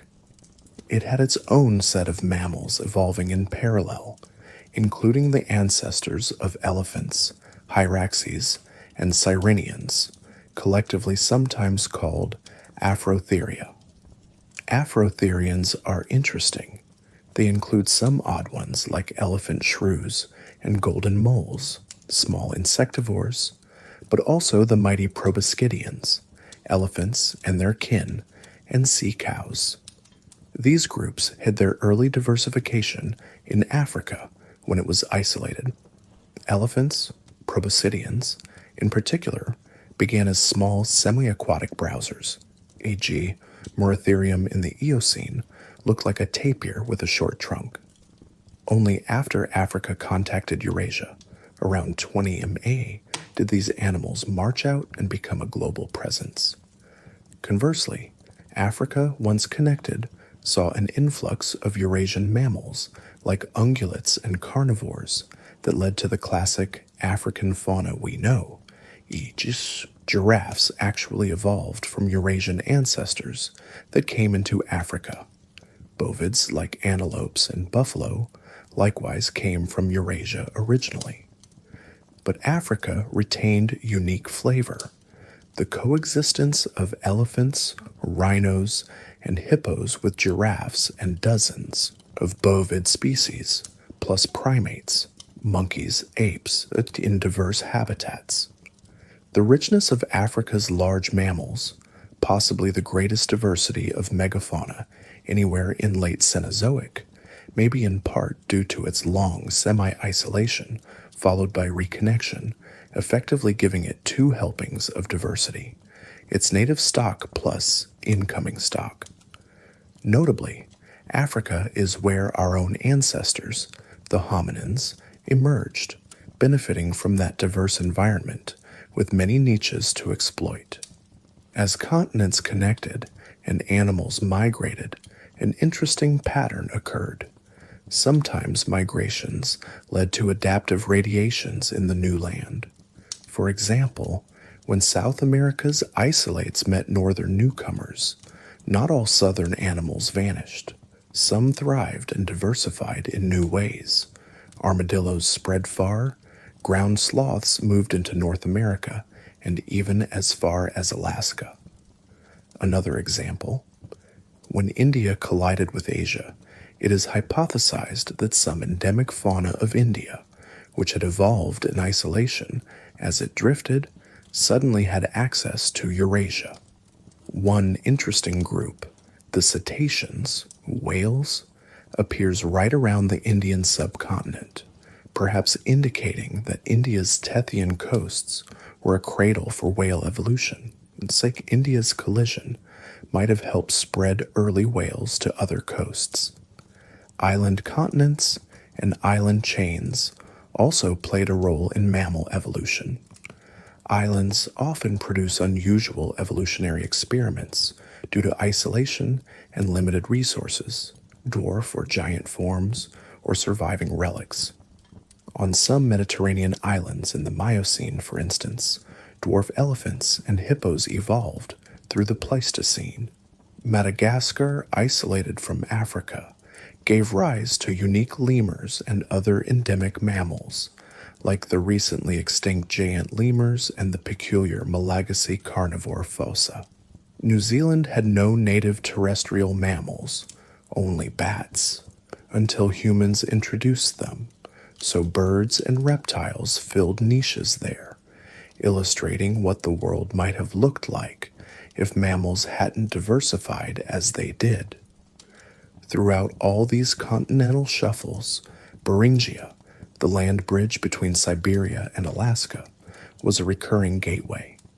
In cold Pleistocene times when sea levels fell, it opened a vast grassland corridor for animals and even humans to pass. Many times over millions of years, animals crossed. Camels and horses went from North America to Asia. Elephants and lions went from Africa, Asia, into North America. Later, during the Ice Age, mammoths and saber-toothed cats and bison moved between Eurasia and America, keeping those northern ecosystems connected. Even as late as 13 or 14,000 years ago, Beringia allowed humans and associated fauna to enter the Americas for the first time. It's poetic that one of the last major migrations of the Pleistocene was our own, using the same routes that mammoths and mastodons and others had used. Once humans crossed, the world's continents had all been connected in terms of mammal faunas, except Australia, which humans reached by sea, and the grand separation that began with Pangaea's breakup was effectively undone by human navigation. In summary, North America and Asia indeed played pivotal roles as interchange hubs, breeding grounds, and corridors. Asia often was the source of key new groups and a crossroads of dispersal. North America served both as origin, e.g., horses, camels, and recipient.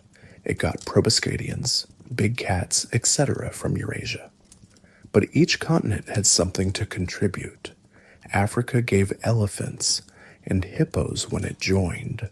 South America contributed some xenothrans northward.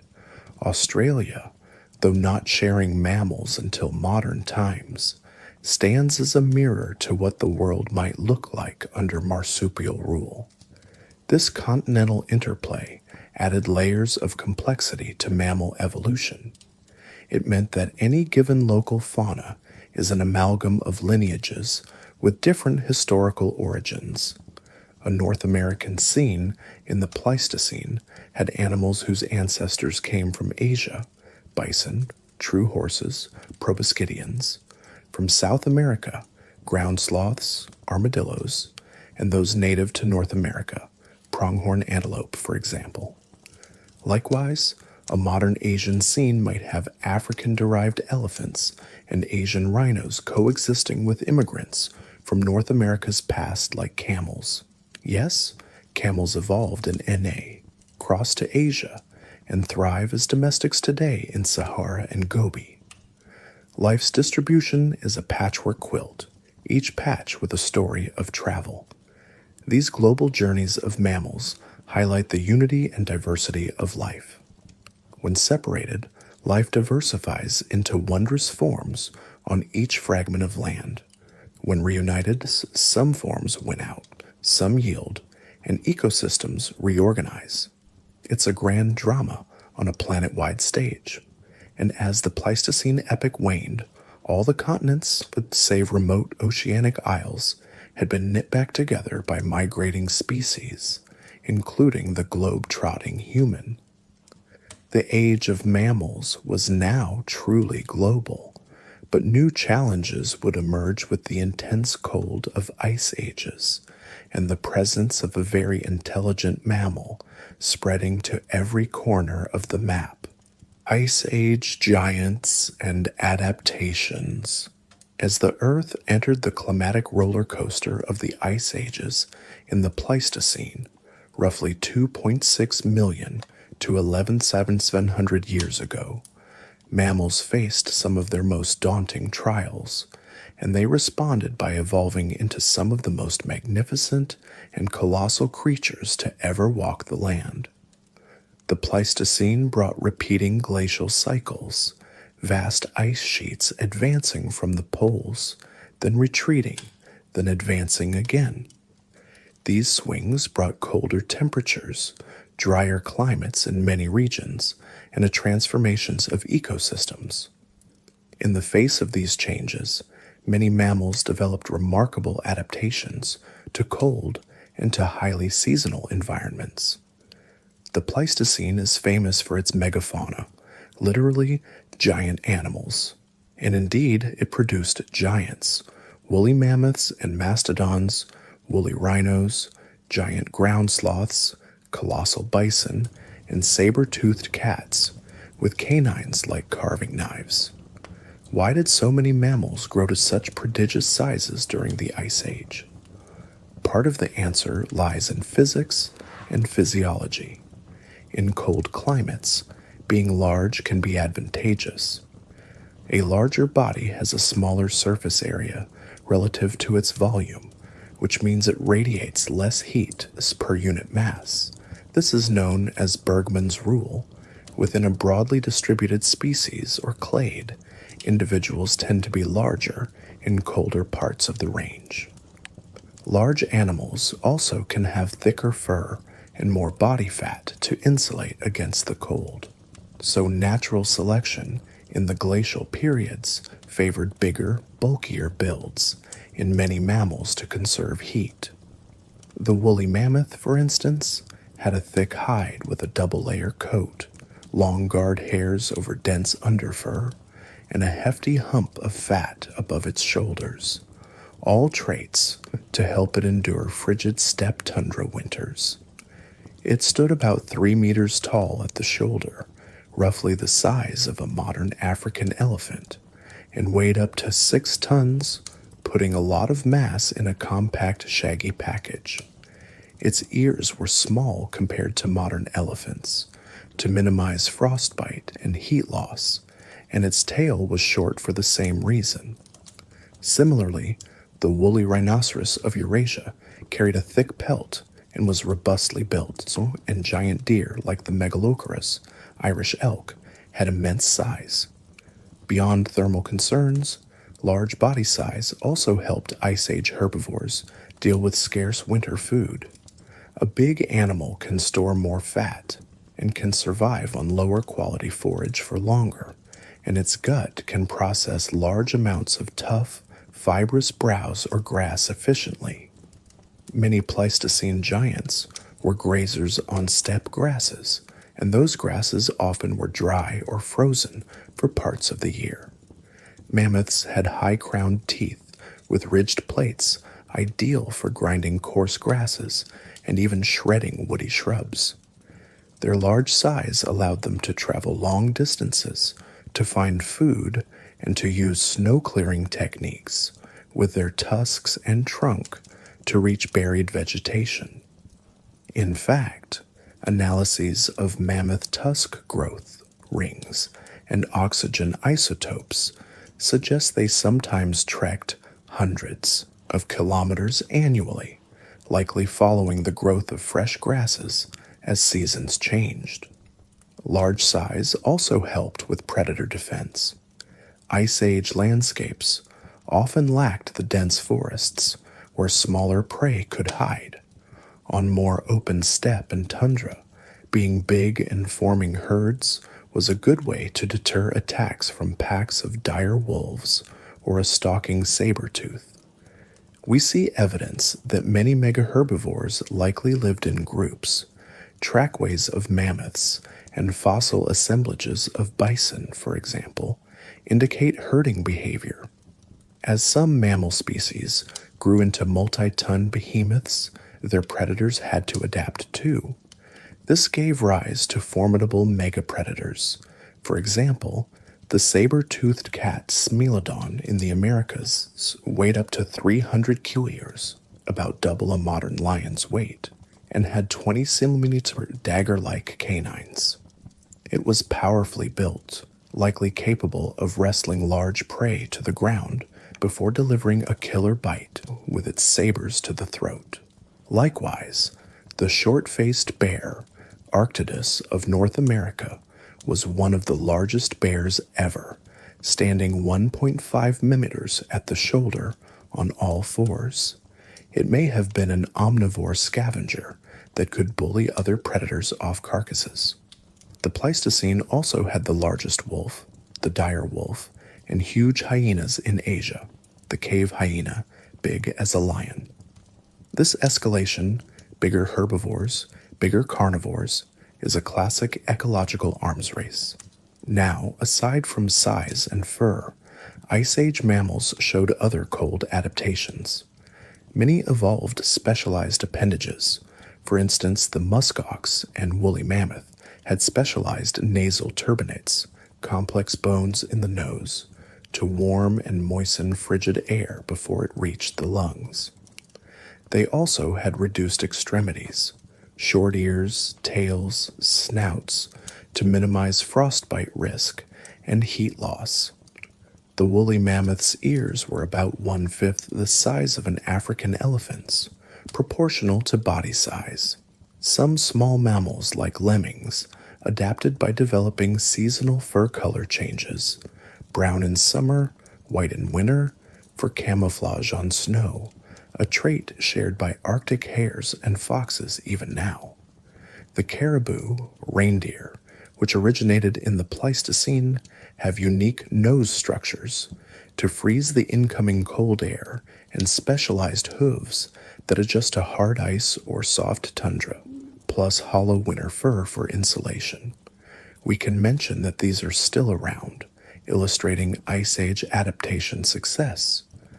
Pleistocene mammals also had to handle extreme seasonality. During glacial maxima, temperate zones were often dry and dusty in summer and extremely cold in winter. Many large herbivores likely had annual cycles of migration or fasting. The woolly rhino, for example, might have had a summer diet of grasses and sedges and a winter diet that included more twigs and bark when snow covered the ground. Some preserved stomach contents confirm they ate a lot of flowering mosses and willows towards end of winter. Large deer, like Megalocaros, grew enormous antlers every year, a sign that summers were productive enough in vegetation to allow such energy expenditure. Antlers of Megalocaros spanned 3.5 millimeters across. This suggests strong seasonality, a lush, brief summer followed by long winter scarcity, requiring big energy surpluses in the growing season. The megafauna didn't only exist in the cold north. During the Pleistocene, other continents also had outsized mammals, adapted to their environments. In Australia, there were giant kangaroos. Procoptodon could reach 2 to 3 millimeters tall, a rhino-sized wombat relative, Diprotodon, and monitor lizards, Megalania, estimated at 5 to 6 meters length. These weren't cold adapted. Australia didn't freeze, but their size could be due to other Pleistocene factors, like rich resources in certain times, lack of competition in niches, etc. In South America, the climate was less impacted by glaciation, except in the Andes, but it still produced gargantuan ground sloths. The Megatherium weighed perhaps 4, 6, or 5 tons and could rear up 5 millimeters high to pull down branches, and car-sized glyptodonts, armored armadillo relatives. These giants thrived in varied environments, from grasslands to woodlands.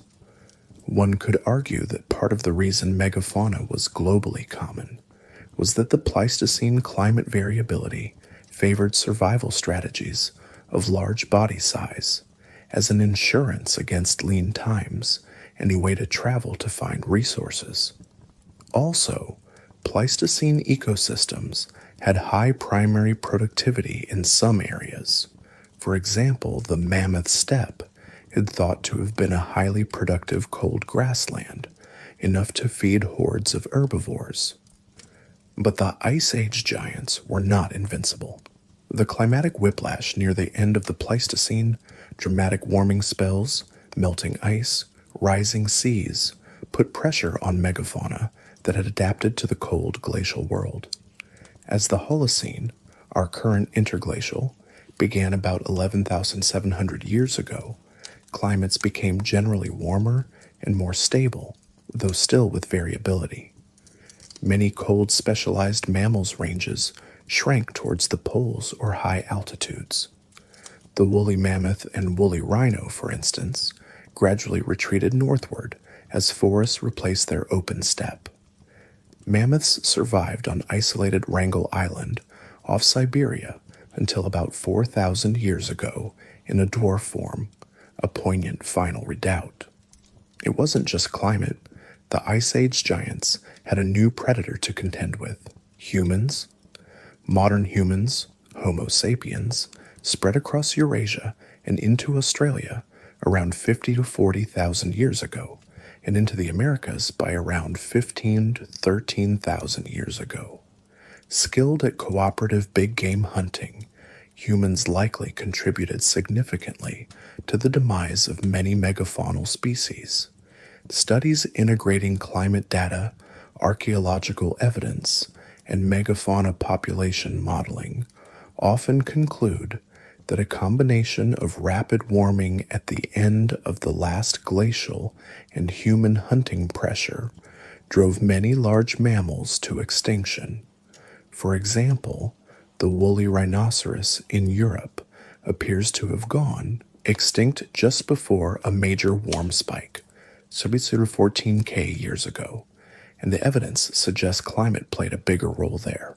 Its range shifted, and humans may not have overlapped much. But in other cases, clear human involvement is seen.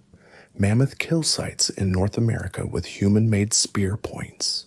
Mass bone sites of giant kangaroos in Australia, dated soon after human arrival. It seems the large, slow-reproducing animals, which evolved with no fear of humans, were particularly vulnerable. Their low birth rates couldn't compensate for even modestly increased adult mortality from human hunting, especially if climate change was already stressing their populations. The end of the Ice Age thus witnessed a wave of extinctions, often termed the Quaternary megafaunal extinction. In North America, gone were the mammoths as mastodons, giant ground sloths, saber-toothed cats, dire wolves, American lions, camels, and horses, though the latter two were reintroduced by Europeans much later. South America lost its saber-toothed cats, large ungulates, and ground sloths. Eurasia said goodbye to its straight-tusked elephants, giant deer, cave bears, and others. Australia lost nearly all its large marsupials and reptiles. Africa had the mildest losses. Many of its megafauna persist, possibly because they evolved alongside humans for longer and learned wariness. These extinctions marked the end of an epoch of giants. The world, in a sense, had trimmed down. Today, the largest land mammal is the African elephant, and outside of Africa and parts of Asia, few truly huge land mammals remain. Yet in their time, the Ice Age giants left a deep imprint on the landscape. They altered plant communities, they impacted soils, and they even figure in many human cultural mythologies. Legends of massive creatures often stem from memories or finds of megafaunal bones. Some ecologists suggest that without those megaherbivores, certain ecosystems transformed. For instance, the mammoth steppe that spanned from Western Europe across Siberia to Yukon was maintained by mammoths, horses, and bison grazing and trampling, keeping it a productive grassland. After their loss, many of those areas turned into mossy tundra or bog, a less productive system. Similarly, giant ground sloths might have helped disperse huge fruits of Amazon trees. Some fruits today seem overbuilt for any existing animals to eat. Perhaps they were meant for now extinct megafauna. This hints that the legacy of megafauna still lingers in biological quirks. From an evolutionary perspective, the Pleistocene was a final test of mammalian adaptability. Those lineages that weathered the Ice Age, whether by nimbleness, like smaller mammals that could hide or cope, or by being in regions less affected, entered the Holocene, ready to inherit the Earth in leaner form. A few survivors of the Ice Age megafauna still awe us: elephants, rhinoceroses, bison, giraffes. These are essentially Pleistocene holdovers. The High Arctic has musk oxen, which are basically living relics of the mammoth steppe fauna, with coats and behaviors apt for Ice Age conditions. Reindeer, caribou, also are Ice Age survivors, with their migratory lifestyle intact. In closing this chapter, The Ice Age adaptations of mammals demonstrate the versatility of this class of animals. From the equator to the poles, mammals found ways to thrive. They grew fur of many kinds, from the dense underwool of musk oxen to the lofty hollow hairs of polar bears. They altered their sizes, shapes, metabolisms, and social structures. They hibernated or stored food. Some rodents amassed caches of grass in permafrost caves, essentially making hay for winter. And even as the ice retreated, many could readapt to the new world, though some could not. The image of a woolly mammoth trudging across a snowy plain beneath shimmering auroras, or a pride of saber-toothed cats encircling a doomed mammoth calf separated from its herd, are among the most evocative scenes of the lost Pleistocene world, a world that shaped the final evolution of many modern species, including our own. And just as the mammoths and mastodons faded, a new force was rising that would itself shape the fate of mammals far and wide: humankind. The arrival of humans and their impact. In the grand tapestry of life on Earth, humans, Homo sapiens, are latecomers, but our arrival has had outsized effects on the course of mammalian history. Evolving roughly 300,000 years ago in Africa and spreading outward, modern humans and our close extinct relatives like Neanderthals, Homo neanderthalensis, entered ecosystems already filled with megafauna and diverse mammal communities. Initially, our ancestors were simply another player on the African savanna, one among many predators and scavengers. But with their intelligence, cooperative social structures, and eventually technology, humans rapidly ascended to become apex predators, and beyond that, ecosystem modifiers. As humans expanded into Eurasia, Australia, and the Americas, their impact on native mammals was profound. Where human footprints went, large animal populations often dwindled. By the Holocene, the epoch after the last ice age, in which we live, humans were not just participants in ecosystems, they were shapers and sometimes breakers of them. The timeline of human expansion reads almost like a story of mammalian encounters. The first waves of hominins out of Africa, Homo erectus for instance, reached Asia over 1.5 million years ago, but those early humans lacked some of the advanced hunting tools of later Homo sapiens. Nonetheless, even they likely put pressure on large prey through persistent hunting. By about 50,000 years ago, Homo sapiens had mastered tools like spears, bows, and potentially early traps or drives for hunting. Arriving in Australia 50,000 years ago, humans found a land of giant wombats, towering kangaroos, huge flightless birds, and the fearsome Megalania lizard. Within about 10,000 years, by 40,000 years ago, most of Australia's megafauna had vanished.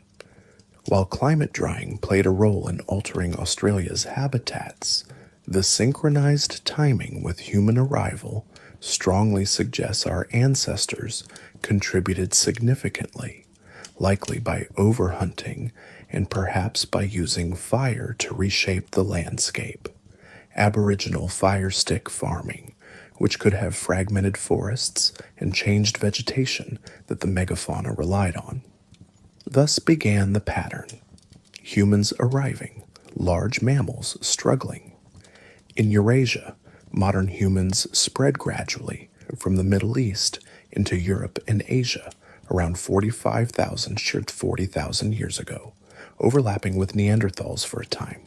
European cave paintings from around 30,000 years ago show the impressive array of animals early humans lived alongside: mammoths, the woolly rhinos, bison, cave lions, bears, and more. Those paintings also often depict human hunting, groups of men thrusting spears into a giant mammoth or tracking lines of bison. Archaeological sites in Europe and Siberia reveal evidence of organized hunting. For instance, at Dolní Věstonice in the Czech Republic, piles of mammoth bones suggest mass kills, maybe by driving mammoths into muddy flats. In northern Spain, carved spear thrower hooks and abundant red deer remains show skilled harvesting of ungulates. The interaction was not one-sided. Humans had to be wary of formidable predators like cave lions, giant hyenas, and cave bears. There are fossil skulls of cave bears with spear wounds, and signs that Neanderthals at times were preyed upon by large carnivores. But ultimately, humans persisted and large carnivores receded. By about 15,000 years ago, many of Eurasia's megafauna were diminishing, partly due to warming climate shrinking their cold habitats, but also because human populations were growing. In Siberia, for example, remains of butchered woolly rhinos and mammoths have been found well north of the Arctic Circle, indicating that wherever the big prey went in search of refuge, humans followed. One might ask, how could relatively small bands of humans affect whole species? The answer lies in mammals' life history. Large mammals typically have slow reproduction. A mammoth cow might have one calf every 5 or 6 years. If human hunting or other disturbance caused even a slightly higher adult mortality rate, say 2 to 3% extra per year, over decades that can send a population into decline because they can't replace losses fast enough. Moreover, humans often target the biggest animals for more meat, which are often the prime breeding adults. Paleogenetic and demographic studies, like those by Beth Shapiro's team, suggest that mammoth and bison populations showed stress in their genetic diversity towards the end of the Pleistocene, implying rapid declines. In some cases, climate clearly played a major role. E.g., woolly rhinos seem to have lost suitable habitat as warm forests replaced the cold steppes. But even then, human presence might have prevented rhinos from shifting range or finding refuges. One study noted that in Europe, woolly rhinos disappeared from areas before the habitat became entirely unsuitable, possibly because humans had expanded there and hunted them or disturbed their food sources. The story reached the Americas last. The first widely accepted evidence of humans in Alaska dates to about 14,000 to 15,000 years ago, and in the continental United States by 13,000 years ago, sites like the Clovis culture. At that time, North America was a safari of colossal beasts, mastodons browsing spruce woodlands, mammoths grazing prairies, giant ground sloths knocking down trees, herds of camels and horses galloping over plains, saber-toothed cats and American lions stalking the grasslands, dire wolves and short-faced bears sniffing the wind for carrion. Then seemingly in an eye blink, geologically speaking, many of these were gone. By 10,000 years ago, North America had lost over 70% of its large mammal species. Early human settlers, the Paleo-Indians, were adept big game hunters. The Clovis culture is practically defined by its distinct, fluted spear points, often found in association with mammoth or bison kill sites.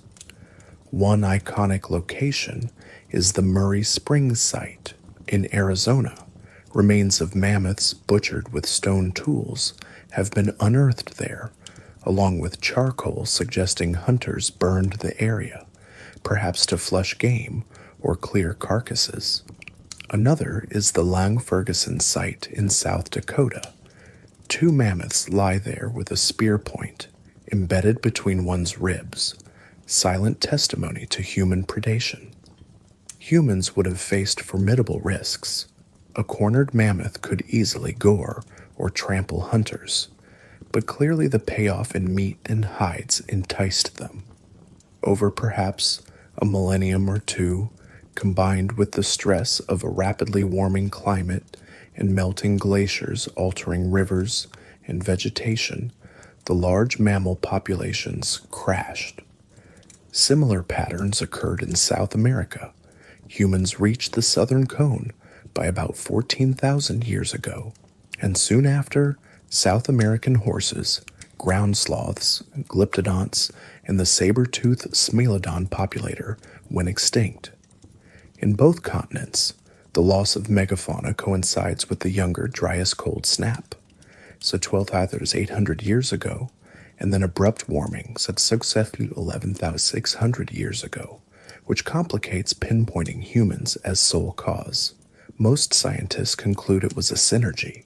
Climate change fragmented habitats and reduced numbers, and humans delivered the coup de grace to populations already under stress.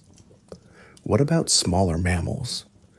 Humans historically have impacted them largely through habitat alteration, burning forests, starting agriculture, and via introduced species, predators like dogs and cats, or competitors like rats and pigs carried by seafarers. On islands especially, human arrival was devastating for native fauna, e.g., nearly all of New Zealand's endemic bird species, some which filled mammal-like roles, went extinct after Polynesians and later Europeans settled there due to hunting and introduced rats, dogs, and stoats. For mammals, on Madagascar, humans arrived 2,000 years ago, and soon the island's unique giant lemurs and dwarf hippos were extinct. In Australia, the introduction of the dingo, a wild dog, about 3,500 years ago by humans, may have finished off the remaining Tasmanian tigers, thylacines, and Tasmanian devils on the mainland by competing with, or preying on them, confining those marsupial carnivores to Tasmania until European times. So humans indirectly affected mammal distributions by relocating animals, intentionally or accidentally. During the Holocene, as human population grew and developed agriculture and civilizations, habitat transformation became a major factor. Forests were felled for fields, wetlands drained, grasslands converted to pasture.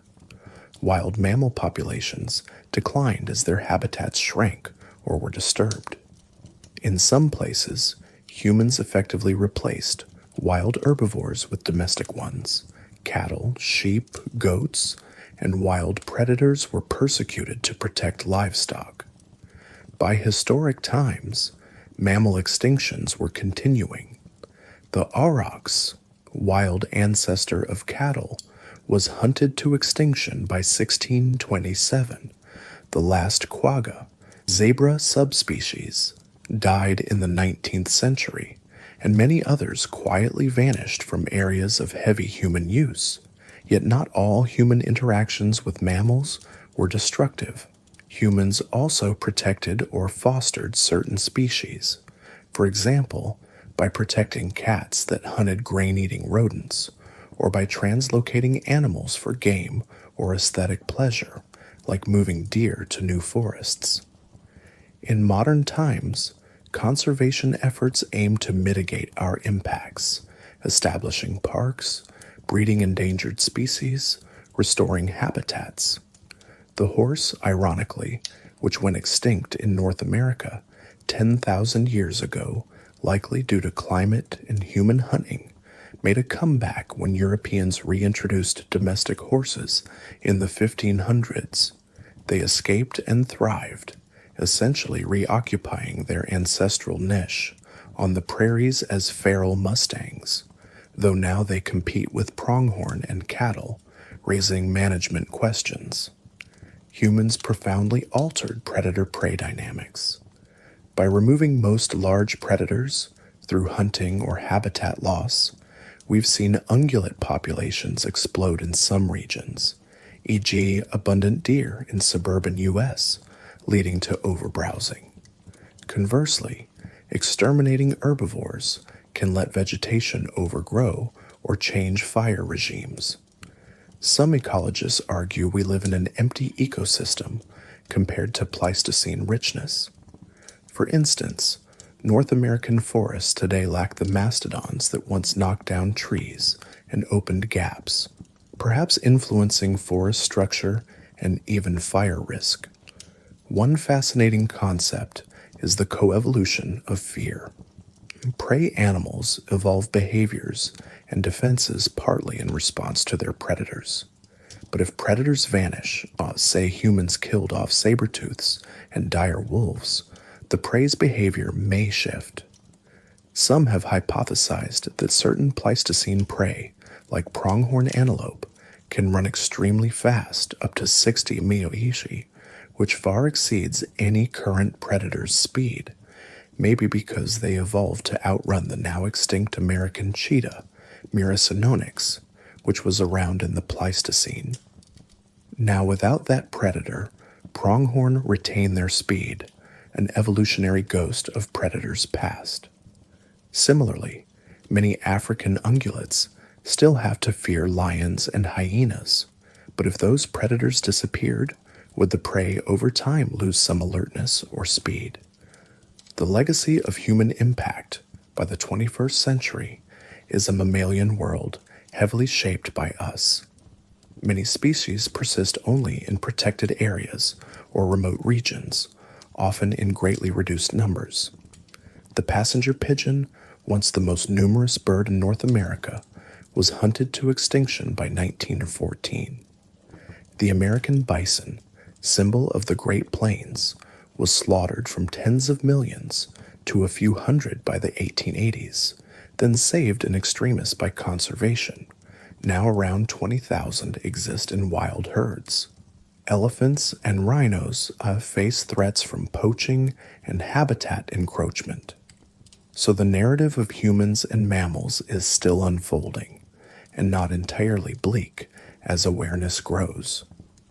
Rewilding projects attempt to reintroduce species to areas where they vanished, like bringing wolves back to Yellowstone has restored some ecological balance, controlling elk and allowing vegetation recovery. Some even dream of Pleistocene rewilding, bringing surrogate proxies for extinct megafauna, like letting Asian elephants roam American plains to play the role of mammoths, or introducing lions to parts of North America to stand in for the extinct American lion. These ideas show a recognition that perhaps ecosystems miss their lost mammal species. From the vantage of a human-centric age, we realize that we have become the primary ecological force affecting mammal survival, ushering in what some call the Anthropocene, an era defined by human influence. It's an irony of the age of mammals that one mammal, Homo sapiens, has come to so dominate that we determine the fate of others. In doing so, we have also modified ourselves, domesticating certain mammals, dogs, cattle, goats, which have thrived by association with us to the point that their numbers far exceed those of any similar wild species. Today, domestic mammals make up the majority of mammalian biomass on land, a profound shift from natural ecosystems. In some, the arrival of humans was a tipping point in mammalian history. We were not the first species to cause extinctions. In earlier times, climate changes and other factors did. But we amplified and accelerated changes well beyond what the natural pace might be. Our impact has been both creative and destructive. We extinguished some evolutionary stories while also shepherding others, albeit for our own ends, like creating new breeds through selective breeding. As we stand now, The responsibility falls on us to decide how the next chapters for the world's mammals will read: continued decline or a conscious effort at coexistence and restoration. A legacy in today's biodiversity. Our journey through time, from the cataclysm that ended the dinosaurs to the human-driven present, reveals the epic resilience and adaptability of mammals. Today, in the year 2025, the world's mammalian biodiversity is the living legacy of all those past eras, climatic upheavals, and evolutionary experiments. In every corner of the globe, we find mammals whose forms and behaviors echo their deep history. Though diminished in some places, mammals remain astonishingly diverse, with over 6,000 known species ranging from tiny shrews and bats to the gigantic blue whale. They occupy nearly every habitat, burrowing under deserts, swinging through rainforest canopies, swimming beneath polar ice, and yes, walking on two legs in bustling cities. The age of mammals is still very much ongoing, its tapestry enriched by the threads of its ancient origins.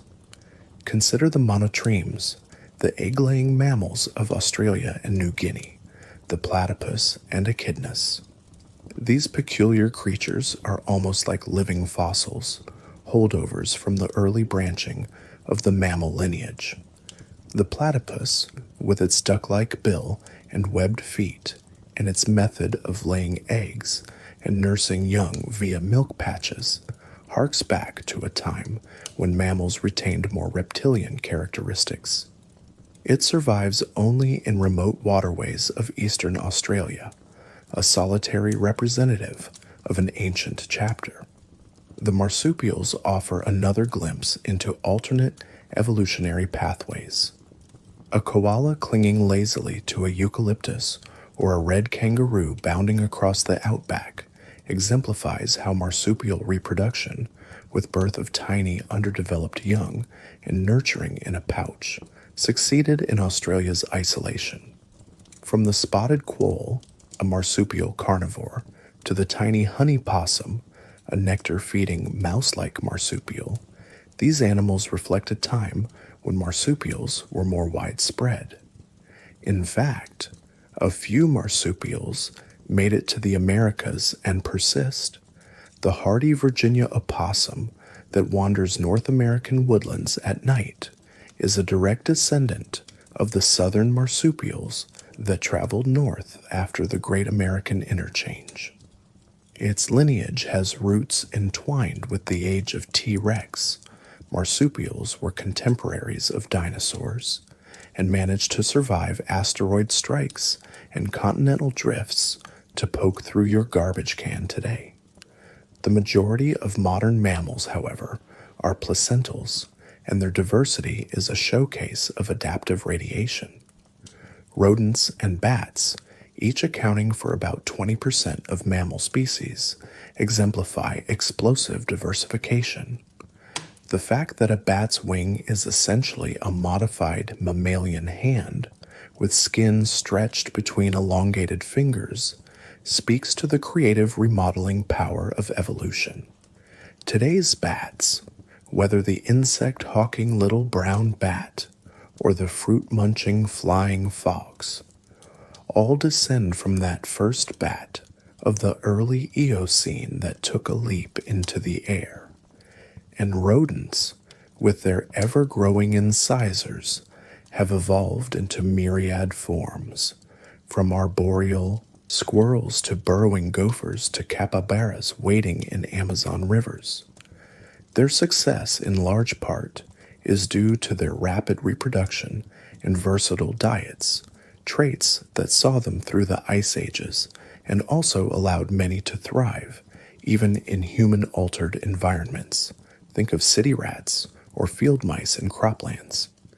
The carnivorans, cats, dogs, bears, weasels, etc., showcase refined predatory adaptations honed since the Oligocene.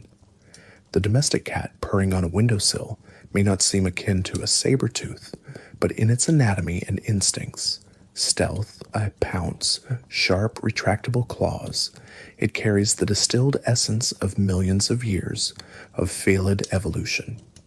The dog, whether a wild wolf or a pampered pug, bears the heritage of ancient canids that learned to cooperate in packs to bring down prey on the Pleistocene steppes. Even the fact that dogs could be domesticated by humans speaks to their social adaptability, a trait that likely originally evolved for pack cohesion and hunting success. Ungulates, hoofed mammals, remain key shapers of ecosystems as they have since the Miocene. Herds of wildebeest still migrate across the Serengeti Plains, echoing the Pliocene herds that might have accompanied early human ancestors in Africa. The African elephant, largest land animal today, is a direct link to the array of proboscideans that once wandered every continent except Australia. With their long memories, complex matriarchal social structures, and engineering roles, uprooting trees, digging water holes, elephants serve as living reminders of the megafauna era. Their long trunks and tusks are brilliantly adapted tools, the trunk being a fusion of nose and upper lip that can pick a blade of grass or uproot a shrub, the tusks being modified incisor teeth for defense, display, and digging. Tragically, humans coveting ivory have put elephants in jeopardy, underscoring how our species remains the biggest threat or hope for these legacy creatures. Where megafauna survive, the world is richer for it.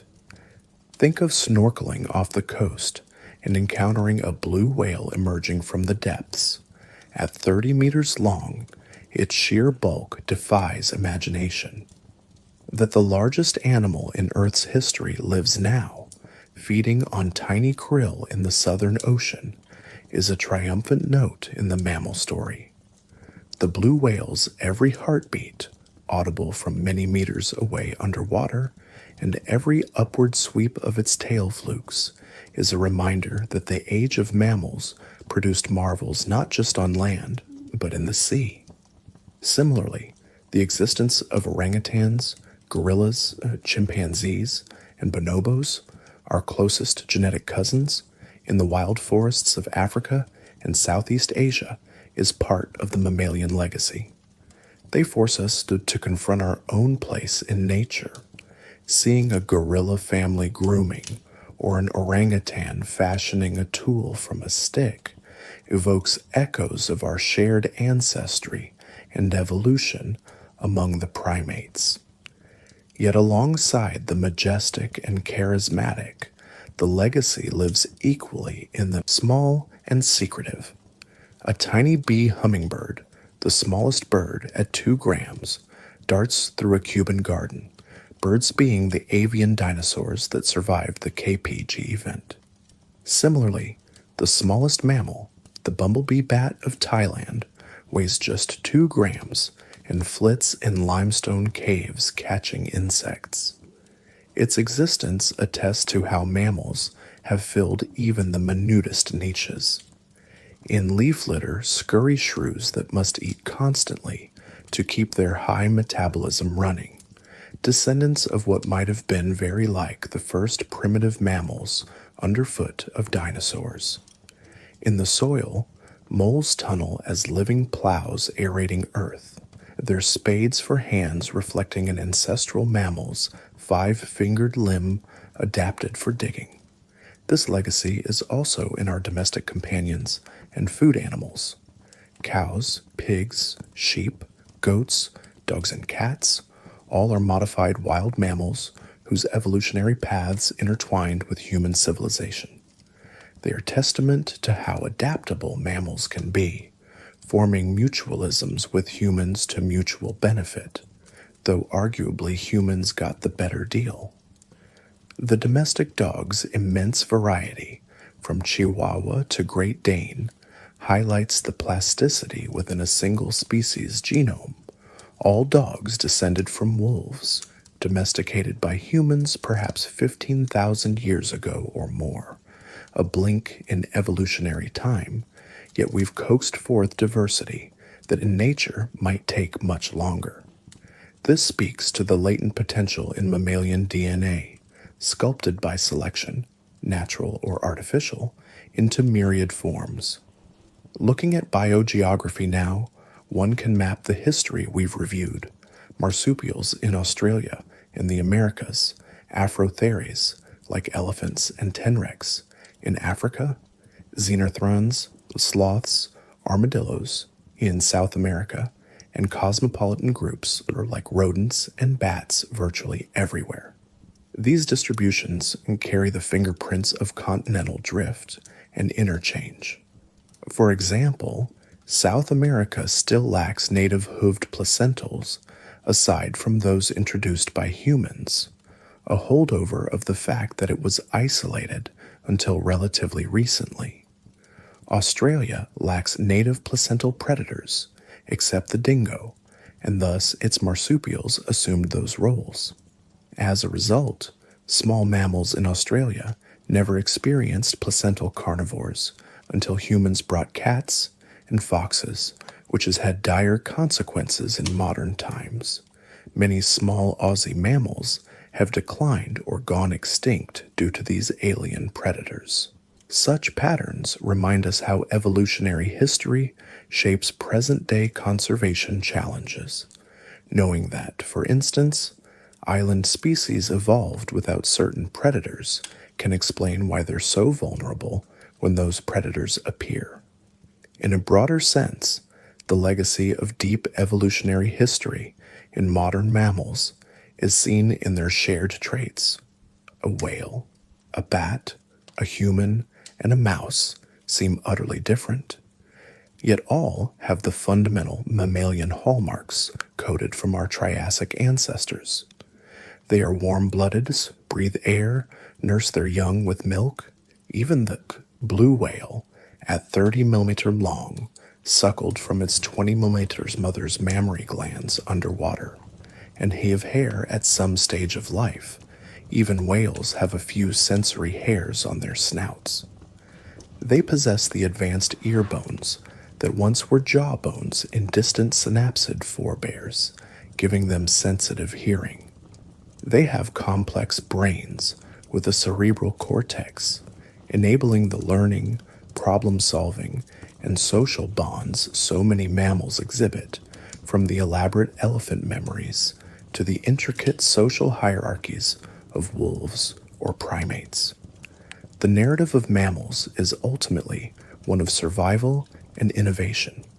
From the tiny shrew-like beings that scurried past slumbering dinosaurs to the immense mammoths and mastodons that weathered icy winds, to the cunning early humans who learned to band together and wield fire, all were mammals, all part of this astonishing clade that has time and again both endured catastrophe and flourished in opportunity.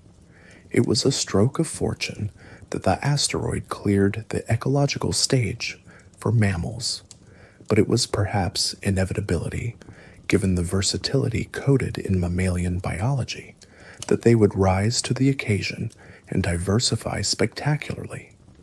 Today's biodiversity, though under strain, still holds that richness. Every time a new mammal species is discovered, be it a tiny primate in Madagascar or a new frog-sized bat in Southeast Asia, it adds another thread to the living tapestry.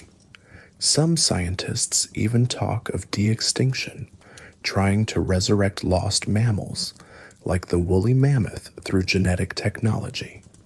Whether or not that comes to pass, it underscores the human desire to reconnect with the grandeur of the past, maybe even atone for our role in some losses. In closing, as night falls on a savanna and a lion's roar echoes, a sound that for millions of years frightened our ancestors at campfires, or as dawn breaks over a forest and the gibbons sing, or as we gaze into the wise, ancient eyes of an elephant, we feel the presence of something bigger, the continuity of life across epochs. The age of mammals has been a gift of fate to our planet, producing creatures of beauty, strength, intelligence, and complexity. Our own species is a product of that legacy. Our warm-blooded vigor, our nurturing of children, our curiosity and social bonds, all rooted in our mammalian nature. The story of mammals is far from over. It is our responsibility, as the one mammal capable of understanding this epic, to ensure that it continues into the future, that the tiger prowls, the whale sings, the wolf hunts, the ape swings, and the humble little bat flutters for generations to come. In doing so, we honor the 66 million year journey that took us from darkness to the vibrant, breathing planet we know. A journey of evolution filled with setbacks and leaps, and ultimately of survival.